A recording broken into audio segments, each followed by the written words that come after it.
Go ahead. Well, welcome back to the Outdoor Drive Podcast. This is your boy East Coast Trev, and This is Steve. what is up, Steve? Same old brother. I'm Just in sorry. no, you're good. Go ahead. No, I'm just in a trance, man. I don't even know how to kick this thing off. That's why I said I'm kind of in recovery mode myself. It's a deep one, and it hits home in some matters, but Mm-hmm.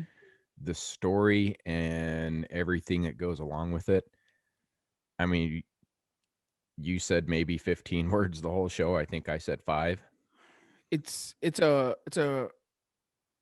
horror. How would you say that? Horrific. Horrific Yeah, ordeal. yeah. It's he's a hero. It's how inspiring that he is. He's just an amazing individual who's just kind of gone above and beyond with all the bad things that happen, and obviously he kind of goes through the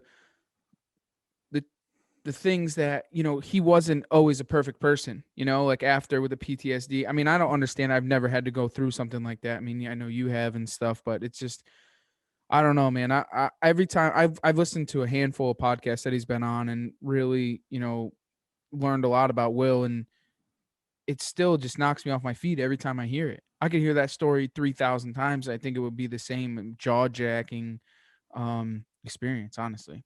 Oh yeah. Eh, I honestly don't have a whole lot to say. No, I think honestly that I think that we should let him talk and do his thing. I don't think I should talk about it anymore, to be honest with you. Yeah. Let's say thanks to a couple of people, and let's let the news roll through, and let's just For sure, let him do the work. for sure. Before we get too crazy, one thing I do want to hit on that's very important is our hunt giveaway with Ducks on the Bay. I If you completely guys spaced all of that. if you haven't got in on that, you're an idiot. I'll say this every single episode until we get rid of it. You're an idiot. It's one of the biggest giveaways I've ever seen on a podcast, period. You have the chance to go and go see duck hunting with Ducks on the Bay and myself, and kill some eiders and so on and so forth. It's pretty simple to get in on. You just got to buy something from one of our sponsors. It's simple. You can buy a hat from us. You can buy stickers. You can go and buy a sticker pack from Danny from Ducks on the Bay, ducksonthebay.com. That actually gets you in on 2 entries. So every time you buy from us, you get 2 entries. Anything from anybody else, Out on the Limb, Nor'easter Game Calls, Wild Edge Inc., Timber Tumblers, Wicked Twisted Bowstrings, Broadside Camo, you get 1 entry. So get on over to their websites, man. There is actually 2 more outdoor series pot calls that have been made. Mark just made those, and then there may or may not be a special series Ridge Runner that may be coming out also. So get on over to nor'eastergamecalls.com. Go in the left hand side, hit shop, outdoor drive calls. They're right there. Everybody else, man, you guys know where to find them. You can get on theoutdoordrive.com. All of our sponsors are on the bottom of the page. Click on those, get on over there. If you guys need the promo codes, I will put those up on the website also, so you have those. And I will put the details for the giveaway on the website also, so you guys can see those there. But you guys don't want to miss out on that. It's definitely a once-in-a-lifetime opportunity for sure. Yeah. So, Told are you, you man. still I don't lost have, for words, I bro? don't You're have a just lot. like, I don't no. have a lot to say. I don't either, man. I guess we just cut right into news for a cruise with Mike. I think let's see what he's got going on, and then let's turn this key and get this drive underway, Right. man. Because Just turn that puppy up. okay, sorry.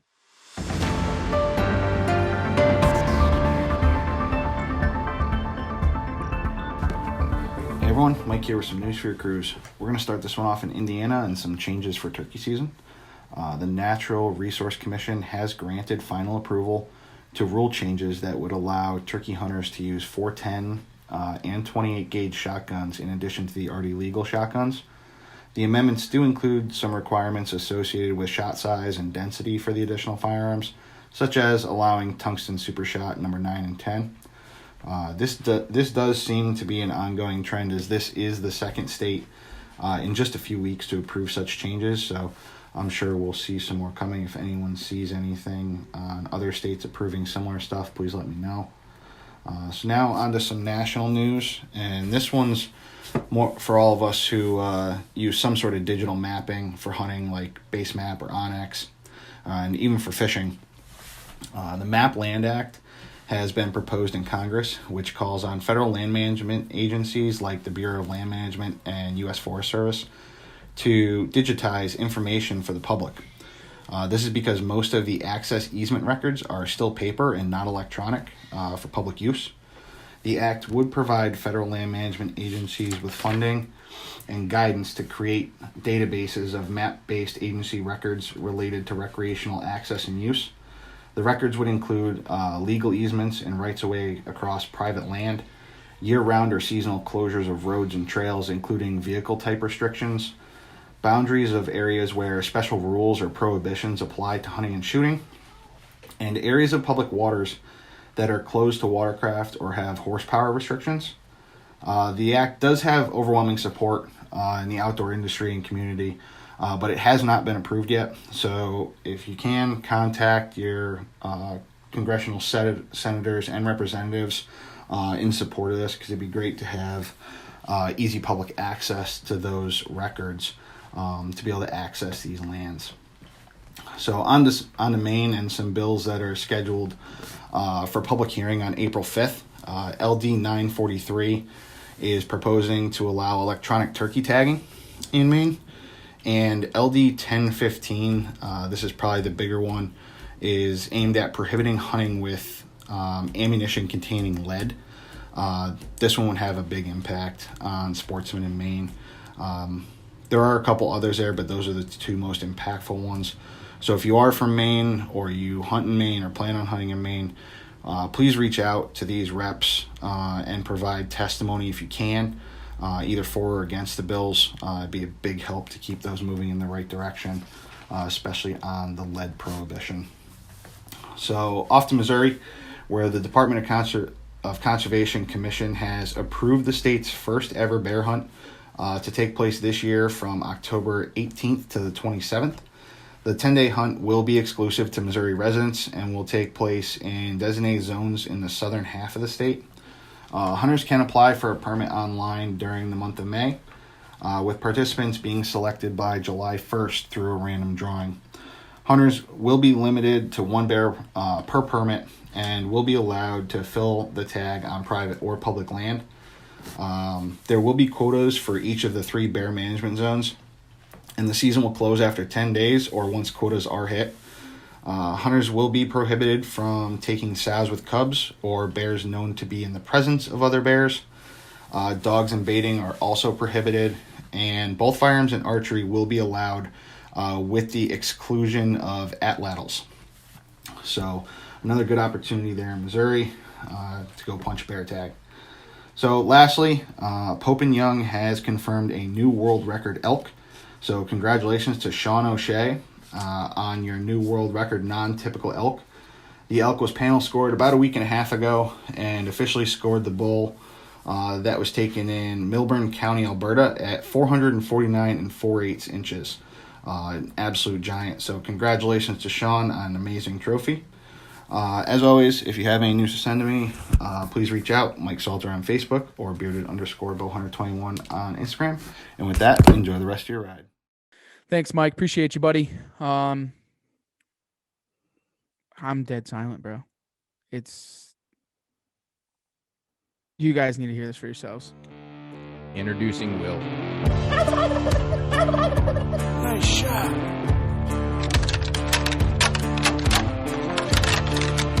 Here comes a shooter. Shooter. Big buck.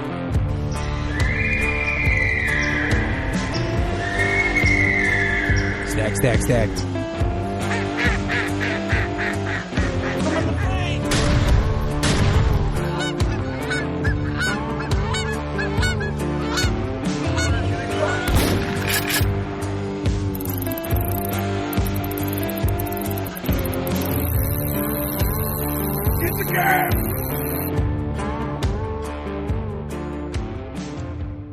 All right, we're back on the phone with Will Jimeno. How are you, Will? Good, guys. Thanks for having me on the show. Hey, thanks for taking the time and joining us, man. It really means a lot to us. I know you're a really busy man, got a lot going on, so. Yeah, turkey hunting.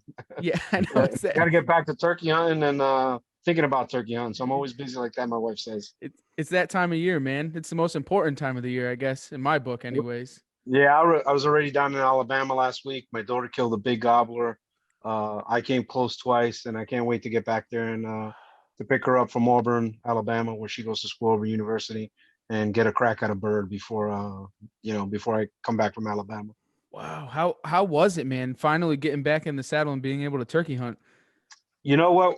I'm kind of blessed and not blessed to live in what I call New Germany, New Jersey, because we get to bow hunt till February 19th, might have been the 20th this year. So I had, a little downtime, and before you knew it, was packing up the truck to go down and see my daughter, visit her, grab a bunch of her stuff to bring back.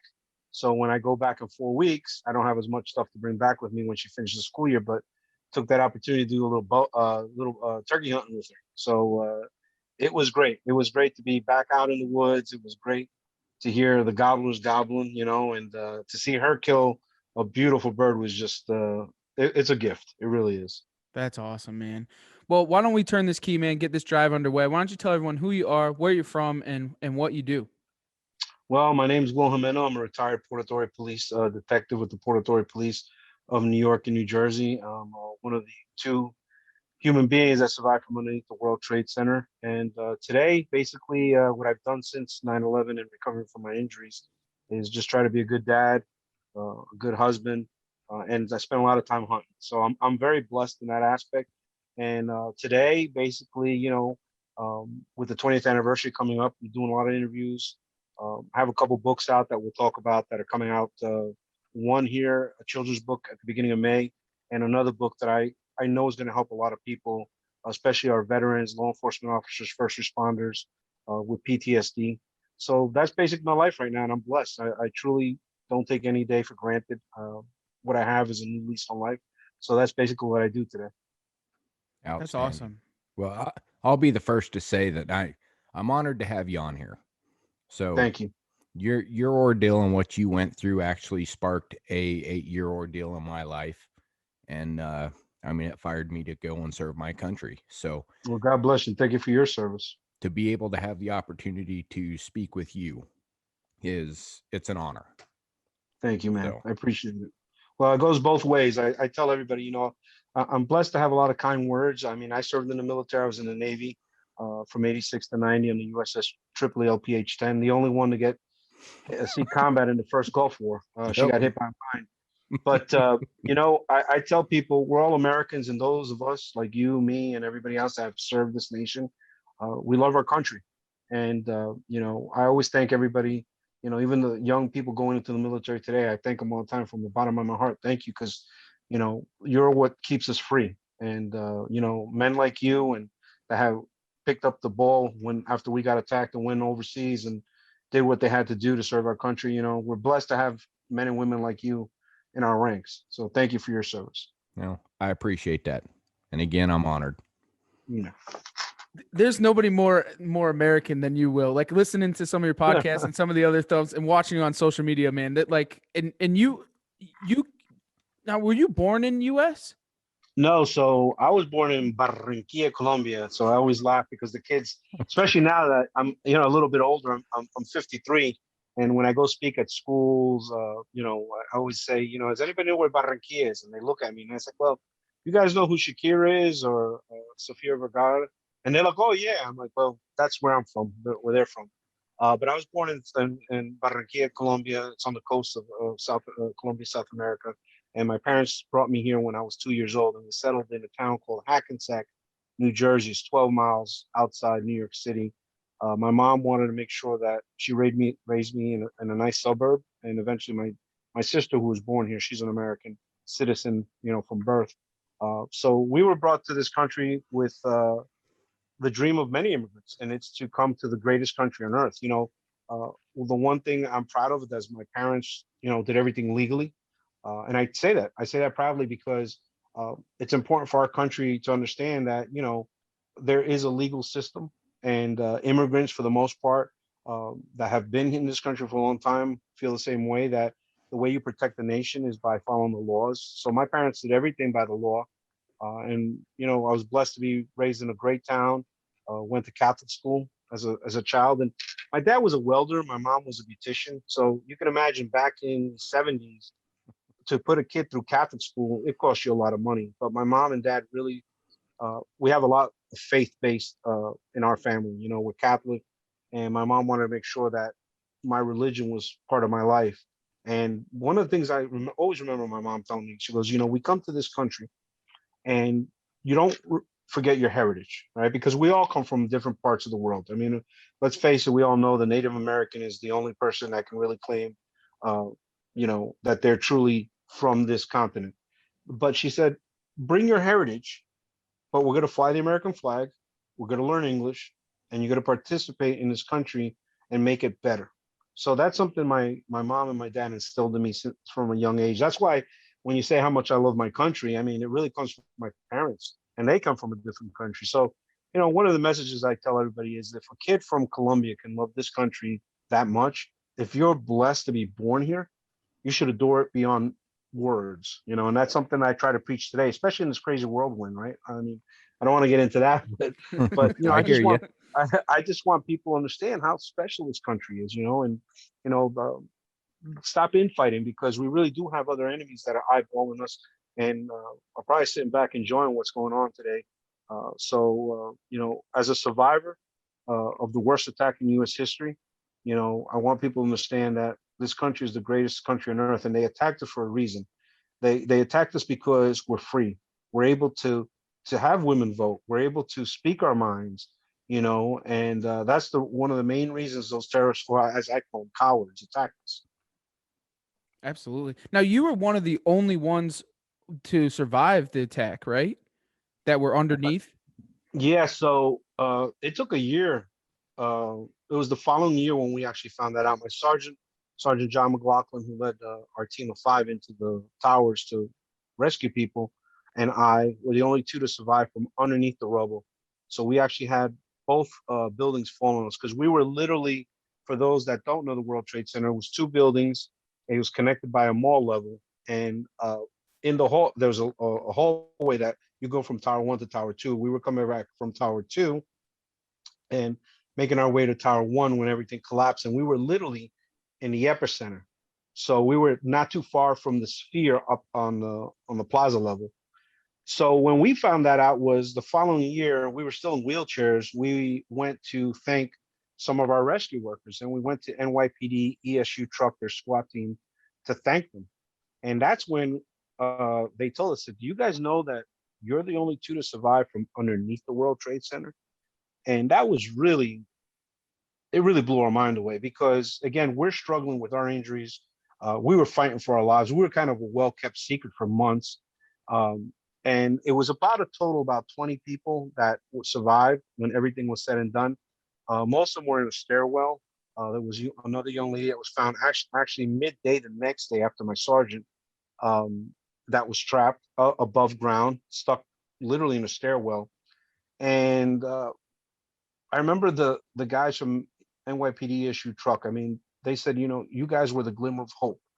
We were hoping there'd be more people. We searched for 3 weeks after, trying to find people in voids. Like in the void, we found you guys, and we couldn't find anybody.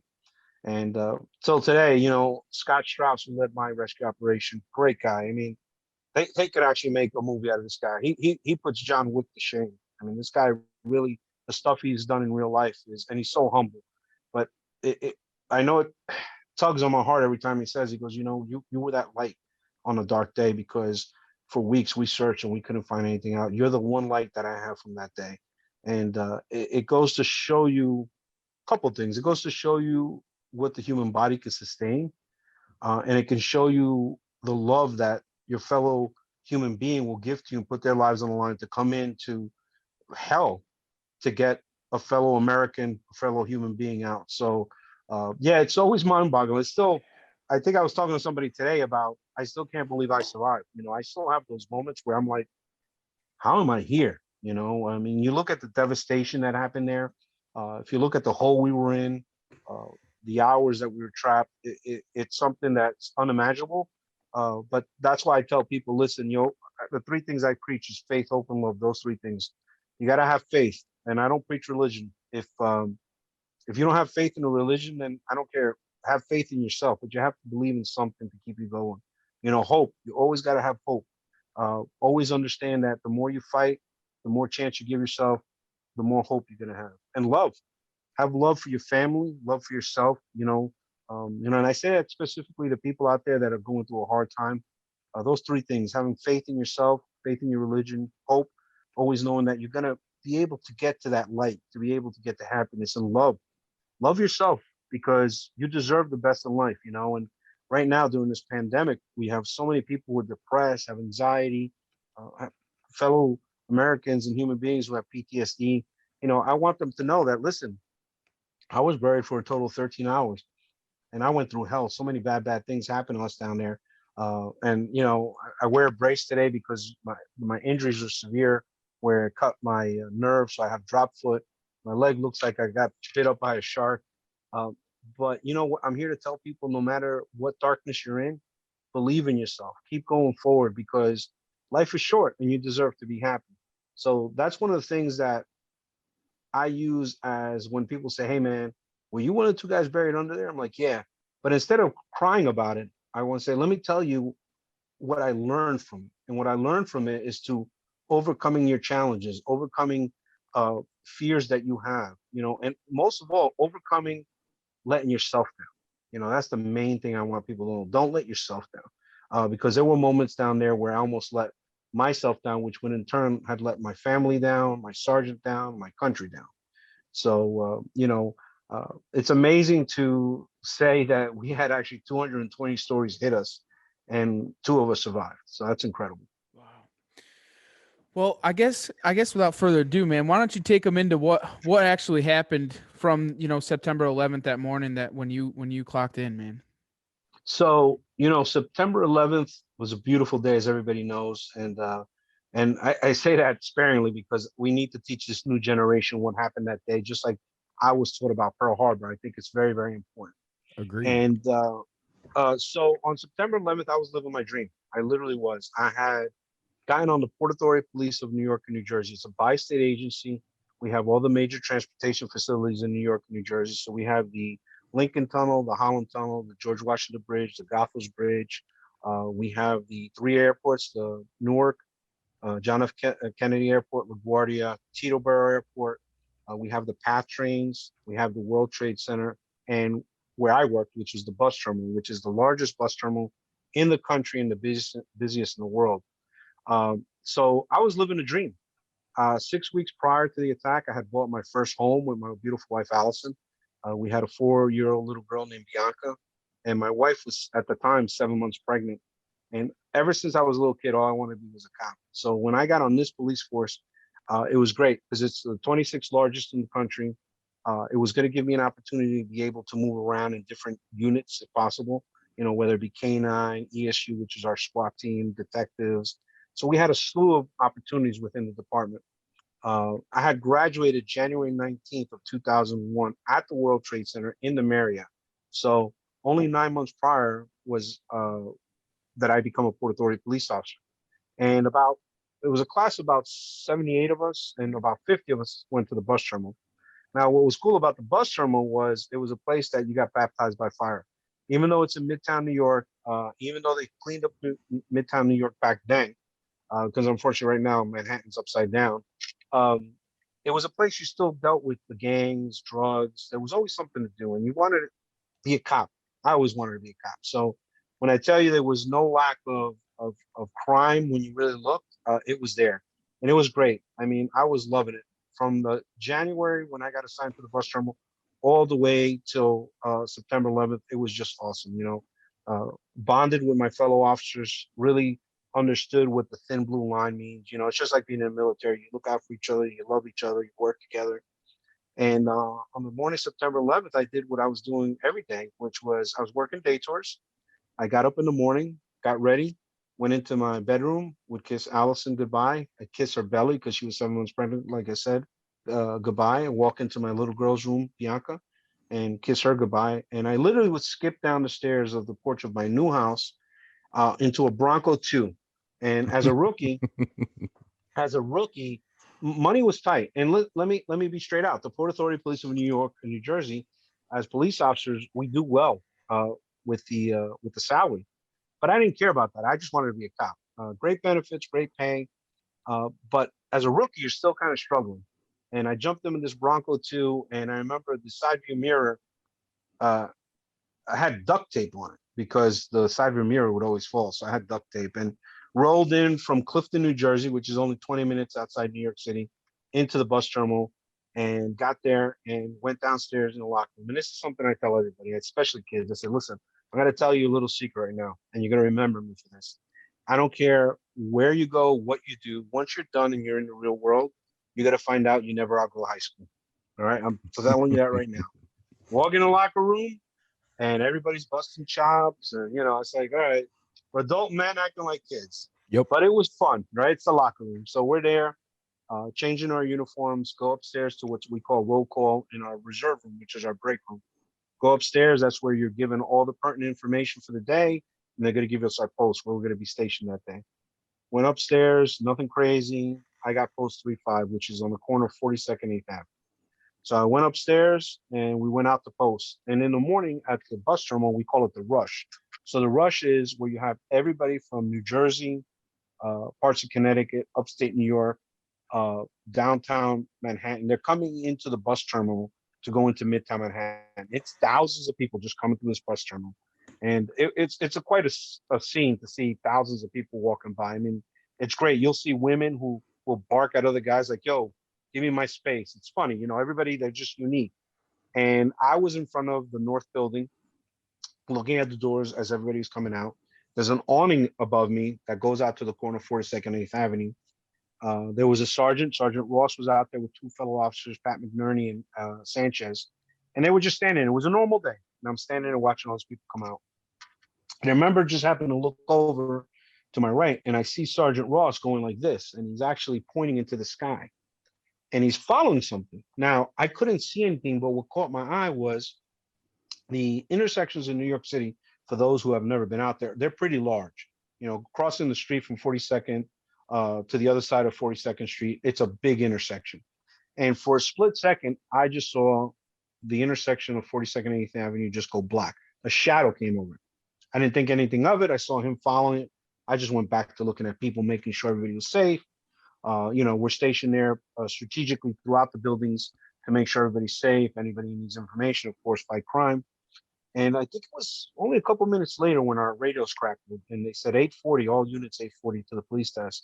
So an 840 means everybody come back to the police desk. And I had not heard that those 9 months to grab every cop and bring them off the street, especially during the rush. So I started walking across 41st Avenue and I was coming over toward the entrance of the South Building, and where I hooked up with a classmate of mine and a fellow officer named Dominic Pizzullo. Dominic had become a police officer, not because he wanted to be a cop. He was actually a high school teacher. He came over for the money, but during those 9 months, he really understood what it meant to be a cop and be part of the Thin Blue Line. And he was such a good guy that he would tell me his students would used to come by his house and say, hey, Mr. Pizzullo, please come back to the high school. And he was just a very adored kind of guy. And he was a great guy. He was in shape. I remember he would call me Willie. Only my mom really calls me Willie, and a couple close friends from when I was a kid, because in the Navy, it transitioned to Will. And ever since that, I've always been Will. But Dominic was the kind of guy that I just really liked. And he was cool because we have what's called swap days. You can swap days for different things. And Dominic never liked doing that because then you have to pay the day back and sometimes you got to work more. But he would swap with me when I moved, when I bought my new house. That's the kind of guy he was. So as we started heading back down the main corridor of the South Building toward our police desk on 9th Avenue, he said, Willie, something bad must have happened for them to call us all back. I said, yeah, it must have been really bad. So when we hit the police desk, we come around the corner. One of the things I learned in the military was follow somebody in that knows what they're doing, so your chances are much greater when you come out. And the reality is, and I tell people this, BS can only take you so far. Good bosses or good sergeants or good leaders, you know them right off the bat. They don't talk a lot. When you're in a situation, they're decisive. They know what to do. And one of those people that I had been, unfortunately, on some gun calls with was Sergeant John McLaughlin. But he was always on point. The guy knew what his job was. He understood how to take care of his men. And I remember walking around the police station looking up. I could see the lieutenants, I could see the sergeants. But I remember looking at Sergeant McLaughlin's face and I could see concern in his face. That kind of bothered me a little bit, but we went back and we came around the corner back into our reserve room, our break room, and we had a big TV set there. New York One was on. And I remember walking around the corner and just seeing a big gaping hole in Tower One. And I remember black smoke coming out of it. And Sergeant Ross, the guy who had seen the plane, said, "Those are terrorists." Now, what sets the Port Authority Police apart from all the other police departments in our region is that we were attacked in 1993. The World Trade Center was attacked. Ever since then, the senior guys would say, "Look, to all the rookies, to all the young cops, where we work are target-rich environments. If you think about it, if a terrorist is going to kill a lot of people, they're going to go to the busiest, most hustle bustle places. So if you look at our facilities, the airports, the bridges, the tunnels, at any time, you can find a lot of people massed together in one spot." And the senior guys would always say they're going to come back to those buildings. Well, man, their words could not have been any truer. So at that moment, everything I learned in the academy was actually coming back to me like, oh my God, they told us, we're a target rich environment. This is happening and this is crazy. So one of the first things I've always done back then was I'd call my wife when I had a chance just to let her know, hey, I'm okay. Because we had some incidents, we had some shootings, we had some stabbings that made the news. So I remember turning around and grabbing a payphone, which we had in our reserve room. And I actually got through to Allison because that day the phone lines were all tied up. And I got through to her and she said, hey, what's going on? I said, I don't know. A plane has hit the World Trade Center. But what was amazing was even though he said terrorists, you're still hoping it was an accident. Because even back then, there was no way, technology was still far advanced that an airliner was just not going to slam into a building like that. We talked a little bit and she was asking me questions, which I didn't have the answer to.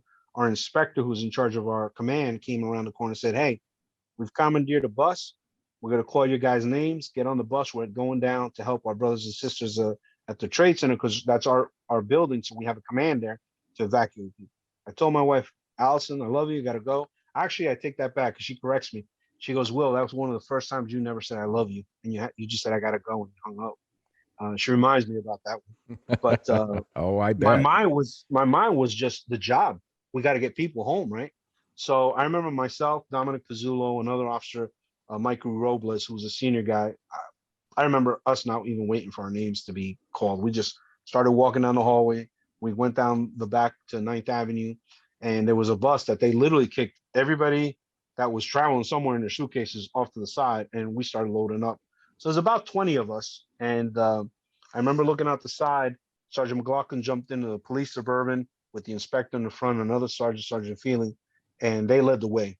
And I laugh about this because I think about it nowadays. The bus driver, I mean, he must have been like a little kid because he was yelling, "Let's do this, let's go!" Like, all right, what's going on? Because we're flying now, and usually it'll take you about, I would say, 20 minutes to get down to the Trade Center with traffic. We were flying. I mean, we were flying.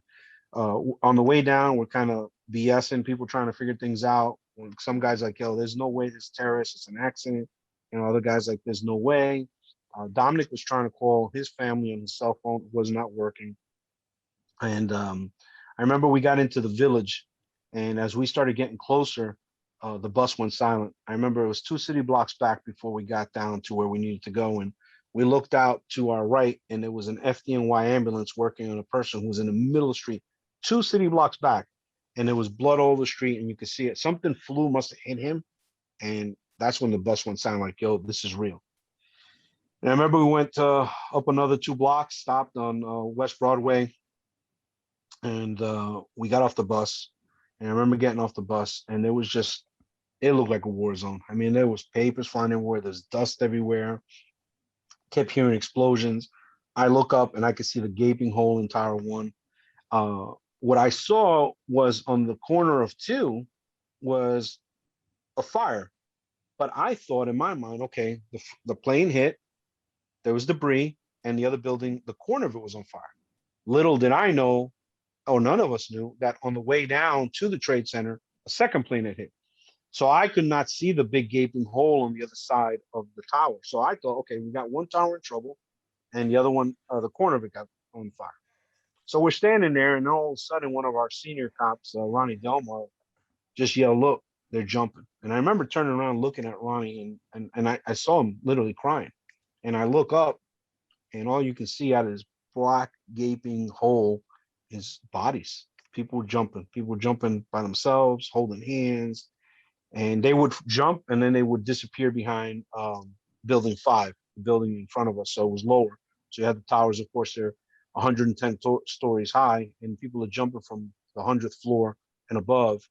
And it was tough. It was tough. I mean, that's why I became a cop, to help people. And you just felt like this big. I mean, here we are with our shields and our guns, and you start realizing, what tough is. And tough is something that's inside of you, because we're all human beings, and we're small. What brings us together, makes us powerful, is when we're together. And I remember thinking to myself, every time I saw someone jumping, that was like taking a pebble and throwing it in a lake, and you get that ripple effect. Every time someone jumped, that was somebody's mother, brother, sister, father, and the list kept going. And all I could think about is like, we need to get up there and like bust the wall down, and so they could see our patches and say, let's go, let's get you home. And we're standing there just kind of like in awe. That's when Sergeant McLaughlin came running up. He had parked the Suburban on the corner of Church and Vesey, and we were actually looking at Vesey. There was nothing on Vesey Street except destruction. I mean, there were uh, plane parts, there were debris, there was concrete. Unfortunately, there were human remains, and he came running through that toward us and asked for volunteers. He said, "Hey, I need guys that know how to use Scout Air Packs." So as Port Authority police officers, we're trained not only in law enforcement, but we're the first responders at the airports. So if a plane goes down, we're out there. So we're trained in firefighting as well. So Scout Air Packs are the air packs you see firefighters wear, for those that don't know. And I remember just 3 of us volunteering. I can't even tell you who volunteered first. Myself, Dominic Pizzulo, and another classmate who graduated with us in January, Antonio Rodriguez. Antonio had 4 years on the NYPD. He actually came over to the Port Authority because financially it was just a win for him. But he was just a great guy. He was Portuguese. Always had this Portuguese accent, and just a real kind guy. Always looking out for everybody. Would always make sure, hey, carry a second pair of handcuff keys. If you're walking around all day, make sure you throw a bottle of water in your back pocket. He was just always looking out for his fellow officers. And the 3 of us just said, hey, we graduated from the academy. We know how to use the Scout Air Packs. So Sergeant McGawker said, let's go. We're a team of 4. We're going in. Now, the rest of the cops were going to do stuff. They were staging right there and had to get orders. But we started following Sergeant McLaughlin. I'll tell you what, man. I know you've been in the military. One thing I've found is guys that say they're never scared are 2 things: they're lying or they're crazy. Agreed. And as I was running toward the building, I remember looking back, and here's 4 of us running toward this massive structure that's on fire. People are jumping, debris everywhere. It looked like a war zone. And it's just 4 of us. And I'm not gonna lie to you, I was scared. But then I thought to myself, you took an oath. And I looked at Dominic, I looked at Antonio, I could see fear in their eyes, but we had a job to do. And that's why I tell people, especially today, if you want to be a cop, you want to be a firefighter, you want to join the military, you take an oath. Understand that there's going to be a moment that you're going to question that oath, but you have to hold true to your word, because people are counting on you. Whether you like it or not, people are counting on you. And I remember just pushing through that. Like, I'm scared, but we got a job to do, and I'm running toward there. And I kept thinking about the people we needed to help. So we ran up there and we got to the building 5, and there was a side entrance. So Sergeant McLaughlin said, Jimeno, take our hats. And the time we were carrying our PR-24s or billy clubs and our memo books, because we carry those in New York City. And he said, run up to the police Suburban, drop the equipment in there, meet us back here in the emergency room. So they're called E-rooms. They're set up throughout the World Trade Center. They got Scout Air Packs, they got helmets, they got all the equipment first responders need to be able to attack a situation of a fire or anything like that. So they went in, I ran up the block, came around the corner, and that's when the Chevy Suburban that Sergeant Glocken had driven down was just totaled. The whole front end was smashed in. And that's when I realized, hey, dummy, there's stuff falling from above. Because you're in the excitement of everything, you're not really thinking about the concrete coming down. Right. And this Chevy Suburban's got this big piece of concrete on the front. I'm like, oh. So the side view mirror, the side passenger window was busted out. So I threw our equipment in there, and I looked down Church Street. where there's an exit from the towers. And man, all I saw was people being herded out like cattle, just going. And I really couldn't compute everything. All I knew was like stay close to the building so nothing hits you, get back to the team. Ran back, got to the team. There was only Antonio was able to get a bunker coat on. Me and Dominic, we were too big for the bunker coats that were left. So we threw our Scott air packs on, we threw our helmets. Before you knew it, we looked like firefighters with guns on our sides. And one of the things we promised each other as we checked each other's tanks was no matter what happens, we don't leave each other. And we promised each other that.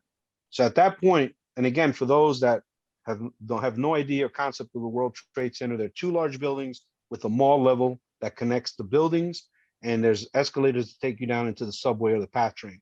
So at that point, Sergeant McLaughlin said, we're going down one level to the police desk to get more equipment. So as we went downstairs, we get on this elevator, and it's crazy because all this chaos is running around. There's moments where you like stop and think like, this is funny because here's a fire going on, and the sergeant says, come on, get on the elevator. And I'm like, I'm not supposed to get on an elevator during a fire, but here we are getting on the elevator. Shows you how much I trust this guy, right? So we go down, we come out to the police desk, and we walked into the police desk. And you ever have those moments where you're like, man, I'm seeing something, but it just doesn't make any sense. So as we walk into the police desk, there's an actual piece of the plane that our detectives brought in. So you walk in, and even though I know a plane has apparently hit the building, why is there a piece of a plane here? The human mind is like just doesn't understand it. So at that point, Sergeant McLaughlin said, hey, listen, get more equipment, get as more Scott air packs, get some lights, and there was a mail cart, load it up, and we're gonna go. So at that point, we load it up, come back, get on the elevator again. We come up and we come out back into the mall level. As I'm pushing the cart, we're gonna go around the escalators down to the PATH train, and there's an intersection. You can make a right to go to Tower 1 or go straight to Tower 2. So as we start going there, the one thing I want to tell everybody, 20 years later, this is something so important I want people to understand. The one thing I saw in the midst of evil was a lot of love. There was a steady flow of people coming from Tower 1, total strangers, and they were helping each other. There were people yelling, there were people hurt. I saw this steady flow of line of people working their way out of the building. And I remember seeing a black gentleman with a white gentleman carrying this blonde woman with a cut on her leg. She was bleeding in a single file line. And I thought to myself, man, if these civilians can be this brave, us in uniform, we better be 3 notches above them because they're showing me courage. They're showing me love. And I'll never forget that. And as we came to the intersection, we actually bumped into another team of Port Authority officers. They were dressed like us. They had a mail cart. They had equipment. Their sergeant talked to my sergeant, Sergeant McLaughlin, and the guy pushing their cart was a classmate that graduated with me, Warren Stewart. Stewart was an African-American guy. He was a detective at the NYPD. Great guy over there. He came over again for the money. Actually, in the academy, him and his wife gave birth to their first little girl. And I remember me and him just talking and like, yo, this is crazy, right? And it was short because then the sergeant's like, all right, let's go. So Stewie said, Will, Jimeno, because we go by last name. He goes, Jimeno, be safe. And I would just call him Stewart because his last name was Stewart. He's like, Stewart, be safe. And I remember just us punching hands, like, be safe. That's the last time I saw him. Actually, that whole team of like 5 cops, they never actually even recovered their bodies. But that's the last time I saw him. And they were going on to do their recovery, I guess, whatever rescue they were doing. And we continued on. Now we're going to Tower 2. And we get to Tower 2. So the towers, to get into the lobby where the elevator banks are, you got to go through these big revolving doors. But we stopped before them. And Sergeant McLaughlin said, I'm going to go downstairs with the guys. Mano, you stay here. We're going to go downstairs to get more equipment at another E-room. I said, all right, fine. So as I stood there, I could look into the lobby of 2. And again, it was something that brought fear in my heart. I mean, I saw people who had passed. I saw people running. I saw cops on the far side, NYPD and Port Authority guys shooting out windows so more people can get the hell out. And I'm standing there and I'm thinking to myself, this sucks. And then I would hear these noises. I would hear the noises of concrete hitting the ground. But then unfortunately, it was another distinctive noise, and that was of a human body hitting the ground.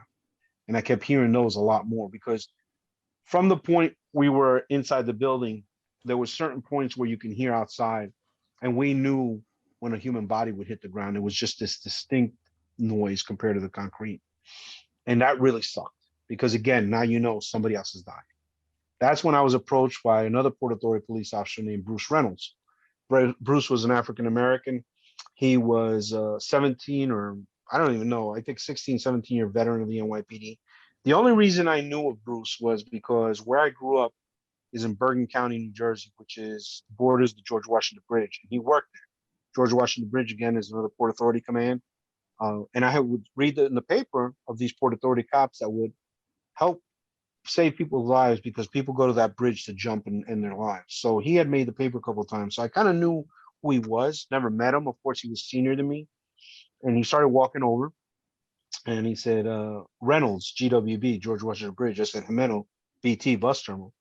And we talked a little bit. And again, I needed that uplifting, especially from a senior guy. You know, at this time, I'm 33. You know, I've been in the military. But this was war. I mean, this is war on our land. And I remember him just saying, you know, kid, it's gonna be a long day, but we're gonna get people home. And I needed that. You know, I needed that encouragement, especially from a senior guy. We talked a little bit. And now Bruce should not have been in those buildings. You know, he was short, bald, little heavy set, but he had a lung condition. But still, there he is in a smoke-filled environment, putting his life on the line. And I always laugh because I think he wanted to be an Irishman, not an African American. He married an Irish woman.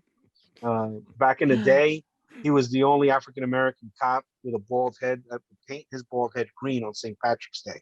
Nice. And he loved going to Ireland. He loved going to Ireland.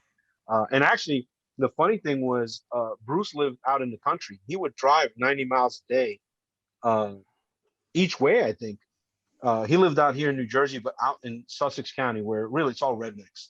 And he was like the only black guy, and they loved him out there. I mean, this guy was the best. You know, he grew up in the Bronx, and just that kind of character, just a lovable guy, you know.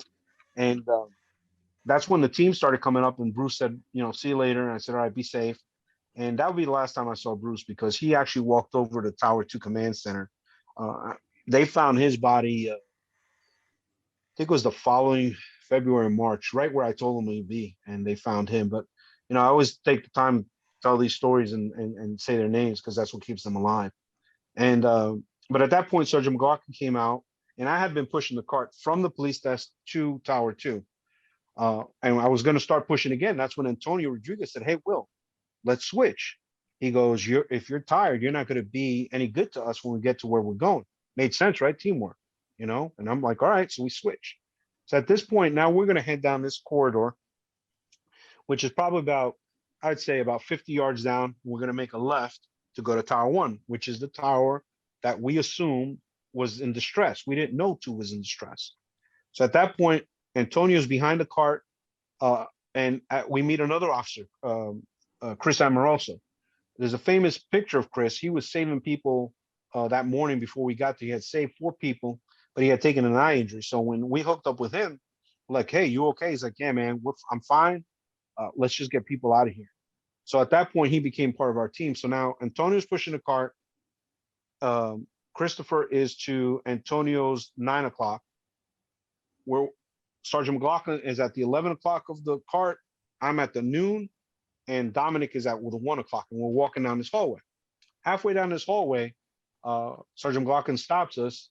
His radio goes off, and it's our inspector asking for where our location is. At that point, Sergeant McLaughlin said, hey, we're here. We're at this spot. Is there something wrong with Tower 2? You know, and the inspector's like, what do you mean? And some firefighters walking by, and he yells at him, hey, be careful. I just came up from the B1 level, and the elevator shafts are buckling. So as we all know, right, if you have structure and the base is bent, you know, collapsing, something's going to give.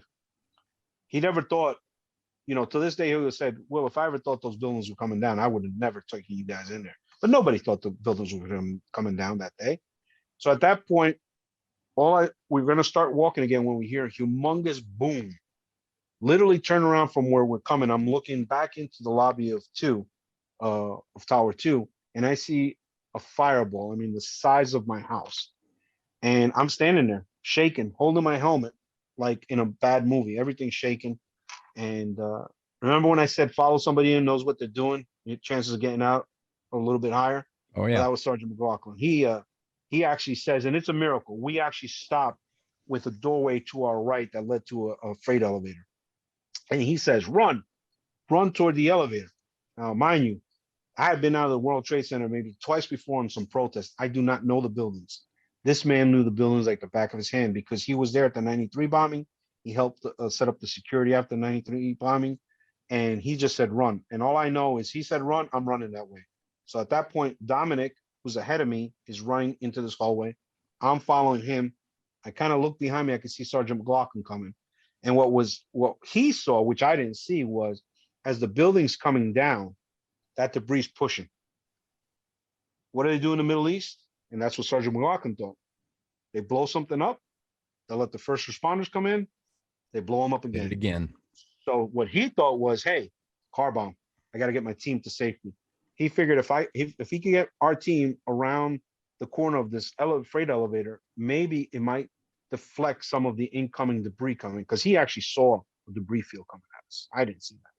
So as we hit this hallway, I remember the lights flickering.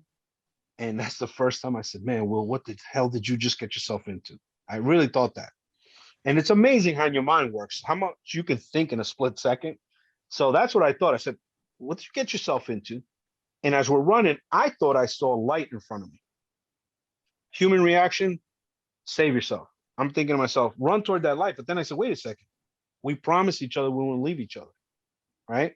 So Dominic starts turning to the left. I start following Dominic. That's when something picked me up and just slammed me down. And I'm on my back in a 45-degree angle. And police officers, the first thing you go for is your radio. I mean, that's your lifeline. So I had my radio on my lapel here. I'm yelling 813, which is our code for officers down. That means everybody come. 813, officers down, 813, officers down. I'm yelling frantically. Something hits my head. My helmet flies off. Now, mind you, I had a chin strap on. It just ripped my helmet off. And I'm getting bombarded with concrete. I'm yelling 813. I lose my radio. All I could do is cover myself. And it's incredible because it seemed like it was going on forever, but at the same time, it just seemed like it was over fast. It was a roar of, like, the only way I can equate it to was maybe a million freight trains coming down on you and a lot of pain. And then all of a sudden, everything went south. And I'm in the dark. I'm in a 45-degree angle and I can't move. Then all of a sudden, after a little bit, some light starts coming in from above. There was a hole about 30 feet up and it was like light starting to come through. It's really dusty. And when the light finally I can kind of see, I see this, literally what I know today is a wall that fell on my whole left side. And Dominic was buried under this wall in a push-up position right next to me. And I just see around me, I had maybe about 2 to 3 feet to my right, and only about 12 inches high, and a wall down by my feet. And I don't see anything else. That's when Sergeant McLaughlin from the other side of that wall says, sound off. At this point, on the initial collapse, Sergeant McLaughlin is trapped, but he's kind of stuck in a fetal position, like a baby. And he says, sound off. So I said, Jimeno. Dominic's Pizzulo said Pizzulo, and that's all we heard. Man, for the next 2 minutes, I just kept saying Antonio's name, his nickname was A-Rod, and Chris's name. And I just kept saying, A-Rod, Chris, A-Rod, Chris, for about 2 minutes. And I was kind of saying it frantically, you know, and Dominic said, Willie, they're in a better place. And man, that was hard. That was hard to say, man. You mean to tell me two of our buddies, two of our fellow officers, fellow Americans, fathers, sons, they're gone. I mean, they were gone. And that was tough, you know. But at that point, Sergeant McLaughlin, being the professional he had 19 years on the Port Authority. He was a former ESU officer, SWAT officer.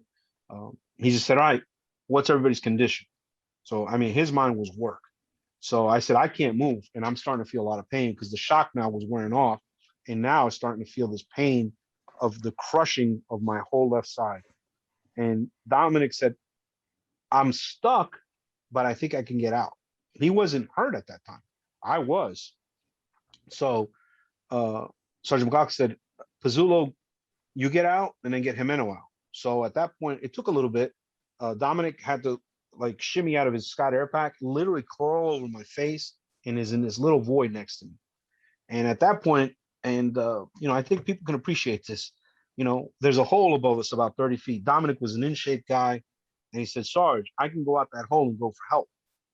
And Sergeant McLaughlin said, "No, if you leave us, you'll never find us because it's a debris field up there. You're not going to be able to find us again. You have to get Jimeno out, and then you and Jimeno get me out." And that's a concept that I think that, especially for people who have never been on a team of people that have been in the military, law enforcement, have a hard time with, because it's like you want to save yourself, but you're part of a team, so you can't leave a man behind. And there was a serious discussion down there between us. I mean, Dom said, "Will, I got a family and kids at home." I said, "Bro, I got a wife, a kid, and I got one on the way." I said, "If you leave us, you don't find us." We talked about it, and he did what I felt was the right. He said, "Will, I'm going to try to get you out. We're a team. We're not going to leave each other."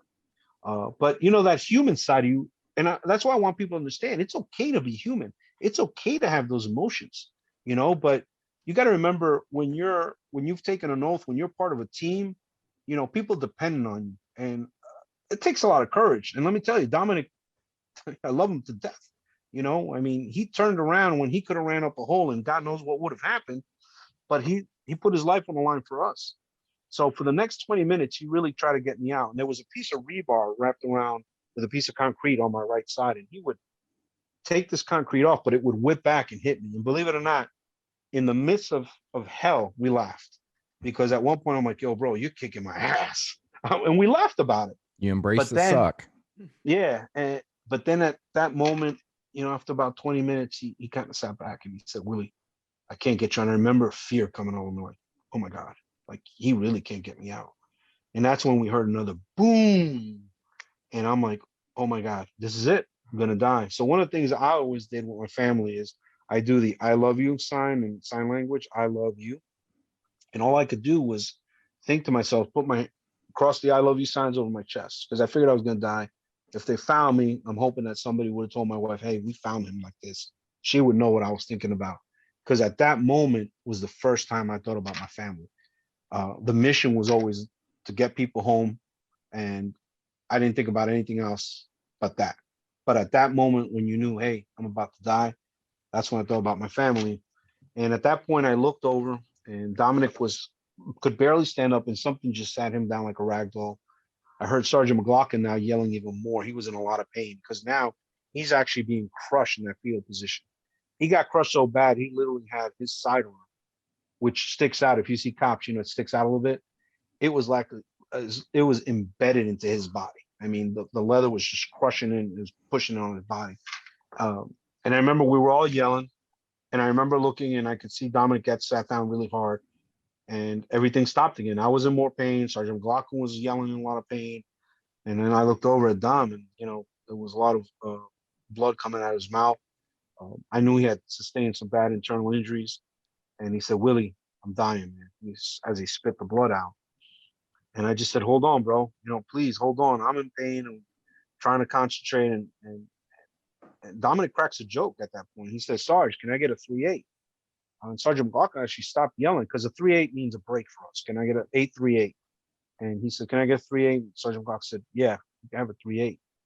And Dominic said, "Willie, don't ever forget I died trying to save you guys." I said, "Dominic, I would never let anybody forget that." At that point, with the little bit of life he had, he takes out his sidearm, and he fires one round out that hole, and just literally slumps over, and dies right next to me. And that was difficult, because love Dominic, just a great human being. His kids from the Bronx loved him. Everybody who met Dominic loved Dominic. And it was tough.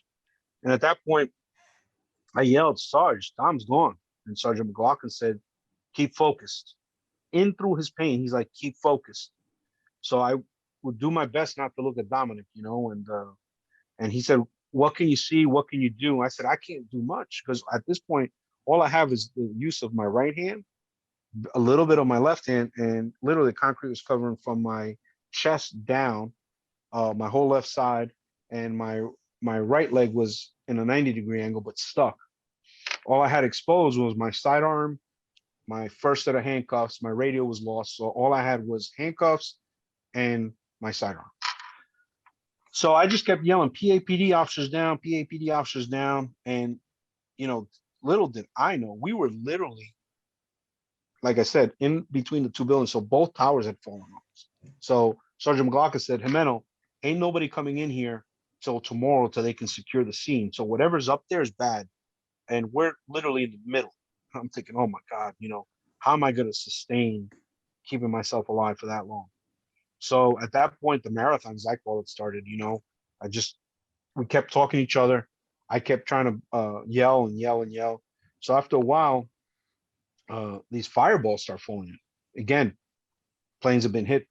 Planes have hit the World Trade Center. There's jet fuel everywhere. Being in the Navy on a ship that carried helicopters, I knew how bad jet fuel was. You know, and all of a sudden I could smell it, and these little fireballs start falling in from this hole, and they're rolling down toward me.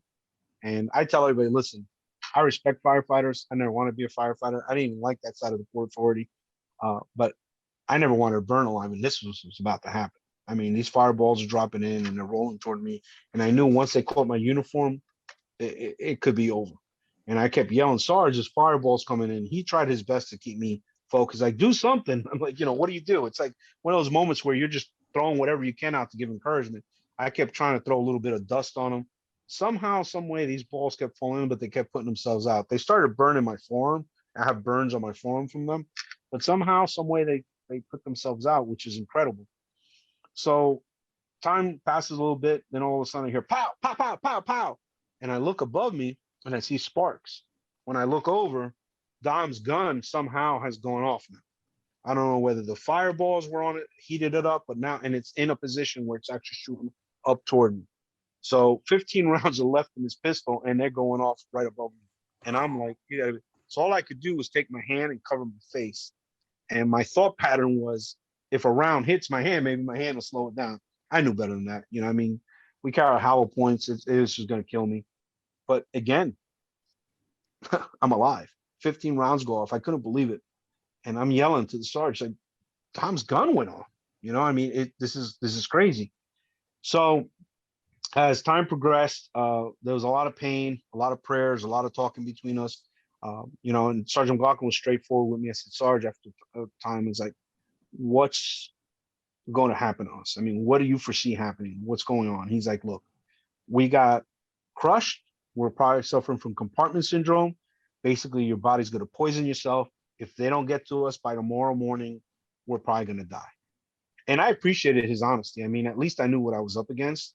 It didn't make it easier, and I just kept fighting. And you ever been held down? You ever been held down by some buddies or something, and you're trying to move out and you can't? I mean, it's so frustrating. Just imagine, now it's life and death. That's how I felt. Like I just wanted to blow up, you know, and I couldn't. So at that point, I had to like calm myself down, try to figure things out. So I said, hey, you got a couple options here, right? But I was tired. Our hands started swelling up. Everything was like dust. We looked like statues. And I mean, my hands started swelling up like the Michelin Man, because the compartment syndrome starts swelling you up. So at that point, I said, all right, let me grab my handcuffs. I pulled them out. I opened them up, and I figured, hey, because I didn't know what was on me at the time, which was literally a wall. I figured, hey, let me start chipping away, and maybe I can get this concrete enough where I can get myself out. I did that, but man, when I tell you, it took everything for me just to take a swing, because you're just tired. I put the handcuffs down. I went back to get them, and I couldn't feel them. You know, so they're down by my waist. I can't feel anything. So at that point, I try to rock my weapon out, and I did not have the strength to rock it out. So at the time, we carried Smith & Wesson's 5946s, and since our facilities, we sometimes have to roll around with perps. We have a mechanism on those Smith & Wessons at the time where if I dislodge the magazine, the weapon will not fire. So if anybody grabbed our weapon, we can dislodge the magazine. All they got is a piece of metal in their hand. So at that point, I could not get the weapon out. So I dislodged the magazine, now I have the magazine. I used that to try to chip away. Put that down. Went back to find it. Can't find it. Another hour goes by. I'm doing everything I can. I finally rocked the weapon out. And again, so exhausted. So I got the weapon out, and I pointed up to that hole, and I'm clicking, you know, I'm pulling the trigger, nothing. And I realized, hey, dummy, gun's not going to go off. So what do I have in my hand? I got a hammer. start hitting the concrete again with the gun. Put it down, go to pick it up again, can't find it. It was so frustrating. So this goes on for hours at a time, and it gets really bad down there, really, really bad, where I just want to die.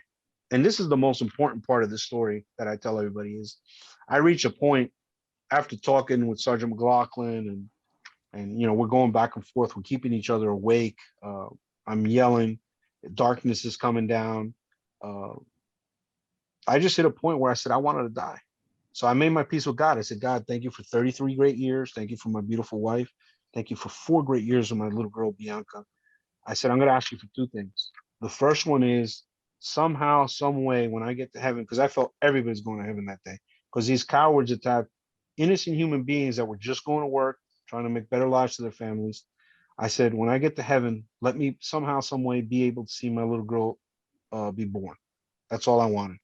And I felt so bad I wasn't going to be there for my wife, Allison. And the second thing I said, God, when I get to heaven, and I said, man, I just want a glass of water. That's what I wanted. That's what I wanted. I was so thirsty. And I remember just saying, that's all I want. So I close my eyes and I tell people, listen, again, I don't preach religion. I have my faith. I close my eyes and I just wanted to die. I wanted just the pain to be gone. We had been crushed. We had lost teammates. I had been burnt. I had been shot at. I was physically, emotionally just drained. So I closed my eyes. And like I said, I don't preach religion, but I have, you could call it a dream, you could call it a vision. I have a vision of a person coming toward me with a white glowing robe. Over his left shoulder is, in the distance, a tranquil little lake with trees around. Over his right shoulder is a tall, endless sea of grass. And he's coming toward me, no face, brown hair. So I know who it is. To me, it's Jesus. And it's okay if you laugh at this point. I was telling people because I look at him, a peace came over him. And what has he got in his hand? A bottle of water. I don't know if it was Avion or what it was, Poland Springs, but I just remember thinking to myself, oh my God, he's got water for me. I snapped out of that with a fire in my belly. And as I said, with some colorful words to my sergeant, I don't know, can you curse on here? Oh, absolutely. It's fair game, brother. Well, still, just in case of kids. But I did. I snapped out of that and I said, Sarge, we're going to get out of this fucking hellhole or we're going to die trying. Because at that moment, I realized one thing. If I would have given up, I would have given up on my sergeant because I was close to that hole and I got a big mouth and nobody would be able to hear him because he was 15 feet further down. If I would have given up, I would have given up on my family. I didn't fight hard enough to get home to my wife and my kids. If I had given up, I would have given up on my country. The terrorists, the cowards would have won. But most of all, if I would have given up, I would have given up on myself.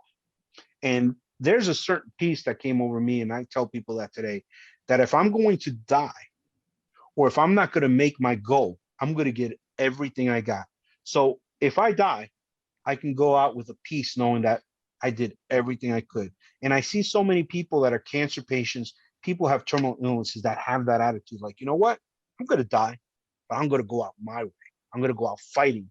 And it's almost like I can die with a smile on my face. Like, I did it my way, like that Frank Sinatra song, right? Yep. But it's important because I want to tell people that when you find yourself in a dark, dark place, you give it your all, you give it everything you have, and you'd be surprised what you can dig out of yourself. Because now for the next several hours, we had to survive. It was not easy. It was horrific. I wouldn't wish this upon anybody. And at 8 o'clock that night, I hear in the distance, United States Marine Corps. Can anybody hear us? And I'm thinking, the Corps here, we're at war. It was 2 Marine reservists with a civilian, and I could hear them in the distance. Somehow, some way, they broke through the lines and were crazy enough to get in there. Thank goodness. And I started yelling, help, help, PAPD officers down. They made their way to me. Now, I didn't know there was a small hole to my right side, and they were shining a flashlight down. And I'm yelling at them. Like, please don't leave me. I said, I was in the Navy. I was just trying to say whatever to make sure they didn't leave. And they're like, no, man, we're Marines. We're not going to leave you. And that gave me such encouragement. But at the same time, I was still in fear because now we're going on a couple minutes. They're shining a light on my hand. They can't see me. I'm waving my hand. They cannot see me because we look like the concrete. So, like I said, I was so thirsty. I had no spit, but somehow, some way, I had enough spit that I put it right here on the palm of my hand and I waved slowly. And the one guy said, "I got you." And I'm like, "Oh my God, you got to be kidding me." So next thing you know, the civilian runs down the pile, literally in the epicenter, and bumps into ESU truck one and says, "Hey man, there's a couple cops up here. They're trapped." They sent the cavalry, and Scott Strauss, who led my operation with Patty McGee, another ESU officer, and a civilian who was a recovering alcoholic came off the street, who was a previous paramedic, said, "Hey, I'll give some medical aid." These three guys jump into a hole and put their lives on the line. For the next 3 hours, they're working on me. I remember when they first got in there, it was so tight. All I could see were two bald heads. It was Scott Strauss and this guy Chuck. And Patty McGee was back where the elevator shaft had busted, and they were starting to pass concrete to him. They literally had to do everything by hand. By that time, now they were starting to form a line. I think it was like 700 people long to get to us, and everything that they asked for was broken. By the time it got there, it was broken. When we asked for water, most people drank it on the way up, so it wasn't no water by the time it got to us. But I remember when they first got to me, Scott touches me, and I started like hyperventilating. Like it's almost like I wanted to give myself to him. I was so exhausted, and I started hyperventilating to the point I thought I was giving myself a heart attack. And he goes, "Hey, bro, you got to calm down. You got to stay focused. I need you." So when you're in a fight for your life, you got to stay focused the whole way. You just can't give up. And they calmed me down. And I remember the first time he touched me, it was so painful. I yelled so loud. And I remember him kind of pausing. And I thought to myself, right, Will, you better eat this pain, because every time he touches you, if you yell, it's making it harder for him. I don't know how I did it, man. I just started biting my tongue, and he started working on me. We were into it about let's say a good hour and a half, because it took 3 hours to get me out, where they had doctors standing by to cut our legs off. And they were taking a long time. And I said, "Hey, you need to get to my partner." And I told him, cut my left leg off, because I figured, hey, I could see the hole. I'll live without the left leg. Just get me out. And Scott said, "No, man, we're going to get you out on a hole." At this time, they were being ordered by their superiors to leave us because it was encroaching fire. Can't tell you how many times that night they said, "You got to leave these guys." And they all said, "No, we'll die with them." I couldn't believe it. And I kept saying, "Hurry up, because you got to get to my partner." And in my mind, I'm not thinking sergeant, I'm not going to the chain of command. I'm just like, get my partner. They thought I was talking about Dominic. Sergeant McLaughlin, who was yelling all night, the moment they got there, shut up. He never said one word. He ate the pain. Finally, Sergeant McLaughlin out of nowhere scares the hell out of these guys. He's like, "How's it going over there?" They're like, "Holy shit, who's that?" They were like, "Oh my God." And I said, "That's my partner." And they're like, I could see, I couldn't really see them, but I could feel it, like, what the fuck is this guy talking about? And I was like, "That's my partner, Sergeant McLaughlin." And then a little bit more encouragement came, because at that point, Sergeant McLaughlin cross trains with the SWAT guys from the NYPD. He would always teach them how to rappel in the elevator shafts. So they said, "McLaughlin, John McLaughlin," and these guys are both, white Irish guys. So Patty McGee's like, "Irish eyes?"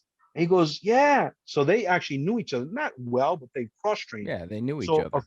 yeah, so a feeling of me like, oh shit, okay, not only are they cops, but they know my sergeant.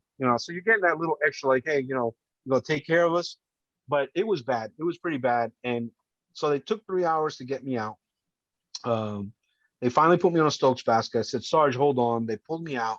And when they pulled me out, it's the first time I cried that night. I didn't cry when I got hurt. I didn't cry when we lost the guys. I cried when they pulled me out of that hole, and I looked up and I could see the moon. It was a clear, beautiful night. I could see the smoke, but I didn't see the buildings. So I said, "Where is everything?" And the firefighter said, "It's all gone, kid." That's the first time I cried that night. They started dragging me down this long line, got me to the ambulance, threw me on the ambulance, took me to Bellevue Hospital. And that's the second time I cried that night. Because, as a cop or firefighter, if you're injured and the hospital's busy, just because you're a first responder, you hope, hey, someone will go take a peek at you because you're a good guy, good person. And I remember thinking to myself, oh my God, there must be thousands of people injured. I'm hoping that they'll be able to see me. And they pulled me off, and there was all these doctors and nurses standing around Bellevue Hospital. That's where they take the president of the United States if he's hurt in New York City. So it's a great hospital. And I said, "Where's everybody?" They're like, you're it. This is about now, I think a little bit after 11 o'clock, 11:15 or so. And I started crying again because I saw how many people were inside that mall level, and it's just like, I felt like we failed. I said, man, so many people. At that point, they rushed me in and it was like bees on me, people all over. The one thing I remember, and it's always funny because there's a beautiful, heavy set woman. She was just like my mother, rubbing my head, said, we're going to take care of you, baby. Doctors around me. And this one young doctor gets on top of me and goes, you're going to feel this. I said, what? He shoved the catheter right into me. I was like, oh, I mean, I felt that one. I felt all the pain. And then I went out. I was out. When I woke up, I was in the ICU unit. I literally could see my hands. I mean, I was like 6 times the size of my body. They had a tube down my throat. I couldn't talk, which was very frustrating. There were literally pebbles coming out of my lungs. And my wife was there, 7 months pregnant. I couldn't believe it. I think it took almost to the end of that week for them to tell me that, how many guys had died. We lost 37 that day because, again, the Port Authority, it's owned and operated. The World Trade is owned and operated by the Port Authority. We have a command there. Basically, my whole academy staff was on the Jersey side, which is right through the Holland Tunnel, right by the World Trade Center. They had come over. We lost from our director to our chief of police, high-ranking lieutenants, captains, and a whole slew of cops. 37 of them, 4 of them were my classmates. So I think they took till the end of the week to show me a poster of how many people died. I was just like, just beyond, it just didn't sink in. My sergeant came out the next morning after being buried 22 hours. It took 18 cops and firefighters rotating all night long, literally by hand, getting everything out. And again, it took a year later to find out that we're the 2 guys that are the only 2 people to survive from under it. And it's miraculous. Since then, I've been blessed to be able to speak to people about the event. And the way it started was really my next door neighbor in Clifton. I wasn't even walking yet. Said, can you come talk to our school? And I'm like, talk about what? I really had no idea. And he said, they're scared to get on planes. So the story I just shared with you brought it down a little bit for kids, but I walked in there, put my uniform in. And what inspired me too was my friend Antonio Rodriguez, who passed, his wife. She told me that her kids were afraid to get on a plane and they needed to go to Portugal because they were going to honor Antonio in Portugal in his hometown. And she said, if we don't get on this plane, we disgrace your father because we have allowed fear to control our lives, which in turn means the cowards, the terrorists, they won. And that's what I told the kids. I said, listen, we're all going to die one day. We got an expiration date on us. But the moment that we start living our lives in fear, fear has won. And that's the way we don't let the terrorists win, the cowards win, because we're going to live our life. We're going to live in freedom. We're not going to fear you, So I've been blessed to be able to talk to people. And I don't do it for a living. It's all word of mouth. Every year I get calls, and it's because someone heard me speak at one place. Another person wants me to come here. Another person wants me to come here. One of the things that I didn't realize off the bat was probably, I was dealing with my injuries. So the PTSD, which is bad, the post-traumatic stress disorder. People used to call it shell shock back in the day when they didn't know how to diagnose it. It's bad. And I always tell people it's something that you live with and something that the day I'm done with PTSD is the day they bury me. I had to learn to live with it. And I didn't even realize what was happening to me. I was angry. I was very angry, like to a point where I shouldn't be carrying a weapon. That's how angry I would get. Angry about the silliest things. Can't find a remote control. Couldn't do this fast enough. I was just blowing up. And I remember one day I was mad. I think it was because of remote control, and we were in Clifton. And I love my wife, man. Let me tell you, she's an angel. What she's put up with me. And I remember just getting mad and picking up a shoe, and I was going to throw a shoe at her head. That's how angry I was. I don't even know why. She was the target of my rage. And I remember about to throw the shoe, and I said, "No, this ain't you. This is not who you are." And I remember just feeling embarrassed. I threw the shoe down. I wobbled out with my cane, got in my pickup, and I went up to the country because, as you guys know, I'm a big hunter. And I sat in this field that I used to hunt on a wildlife management area. I didn't have private property back then. And I just sat there and I really thought about things.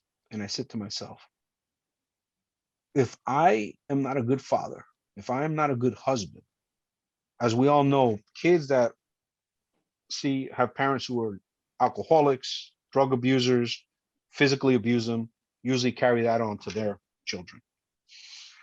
I didn't want that. And I felt that if I failed in those occupations as a father, as a husband, the terrorists won. They have now touched another generation of Americans who might be screwed up. So I went home, I went upstairs, and I said to my well, no, she was now five, 6. I said, Bianca, I said, does daddy yell a lot? And she said, yeah, daddy, you yell a lot. You scare me. And I said, at that moment, I said, you know what? I'm gonna deal with this. And I did. I started dealing with this. And forgive me for skipping a big part, but after 9/11, November 26th is my birthday. My wife was 7 months pregnant, like I said, on September 11th.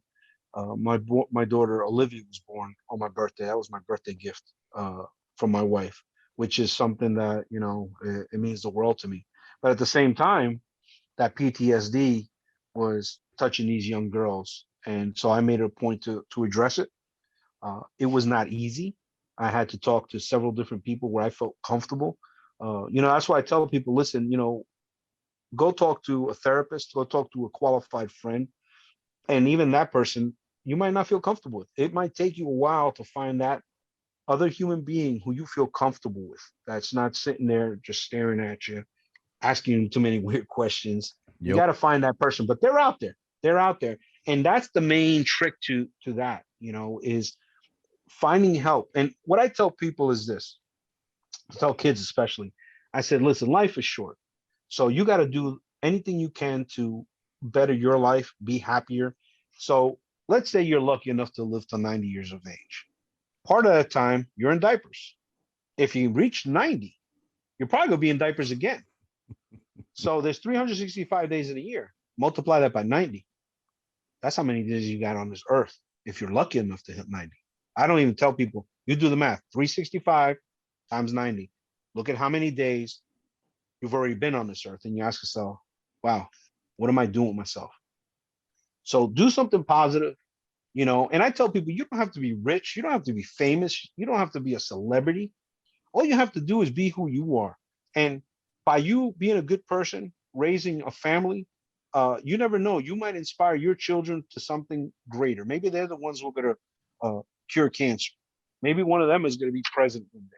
I said, but we all have to do our part to be the best people we can be and love our country, because that's why they attacked us, because they hate our freedoms, because we have freedoms like none other in the world. Like what's going on today with this cancel culture, that's bullying.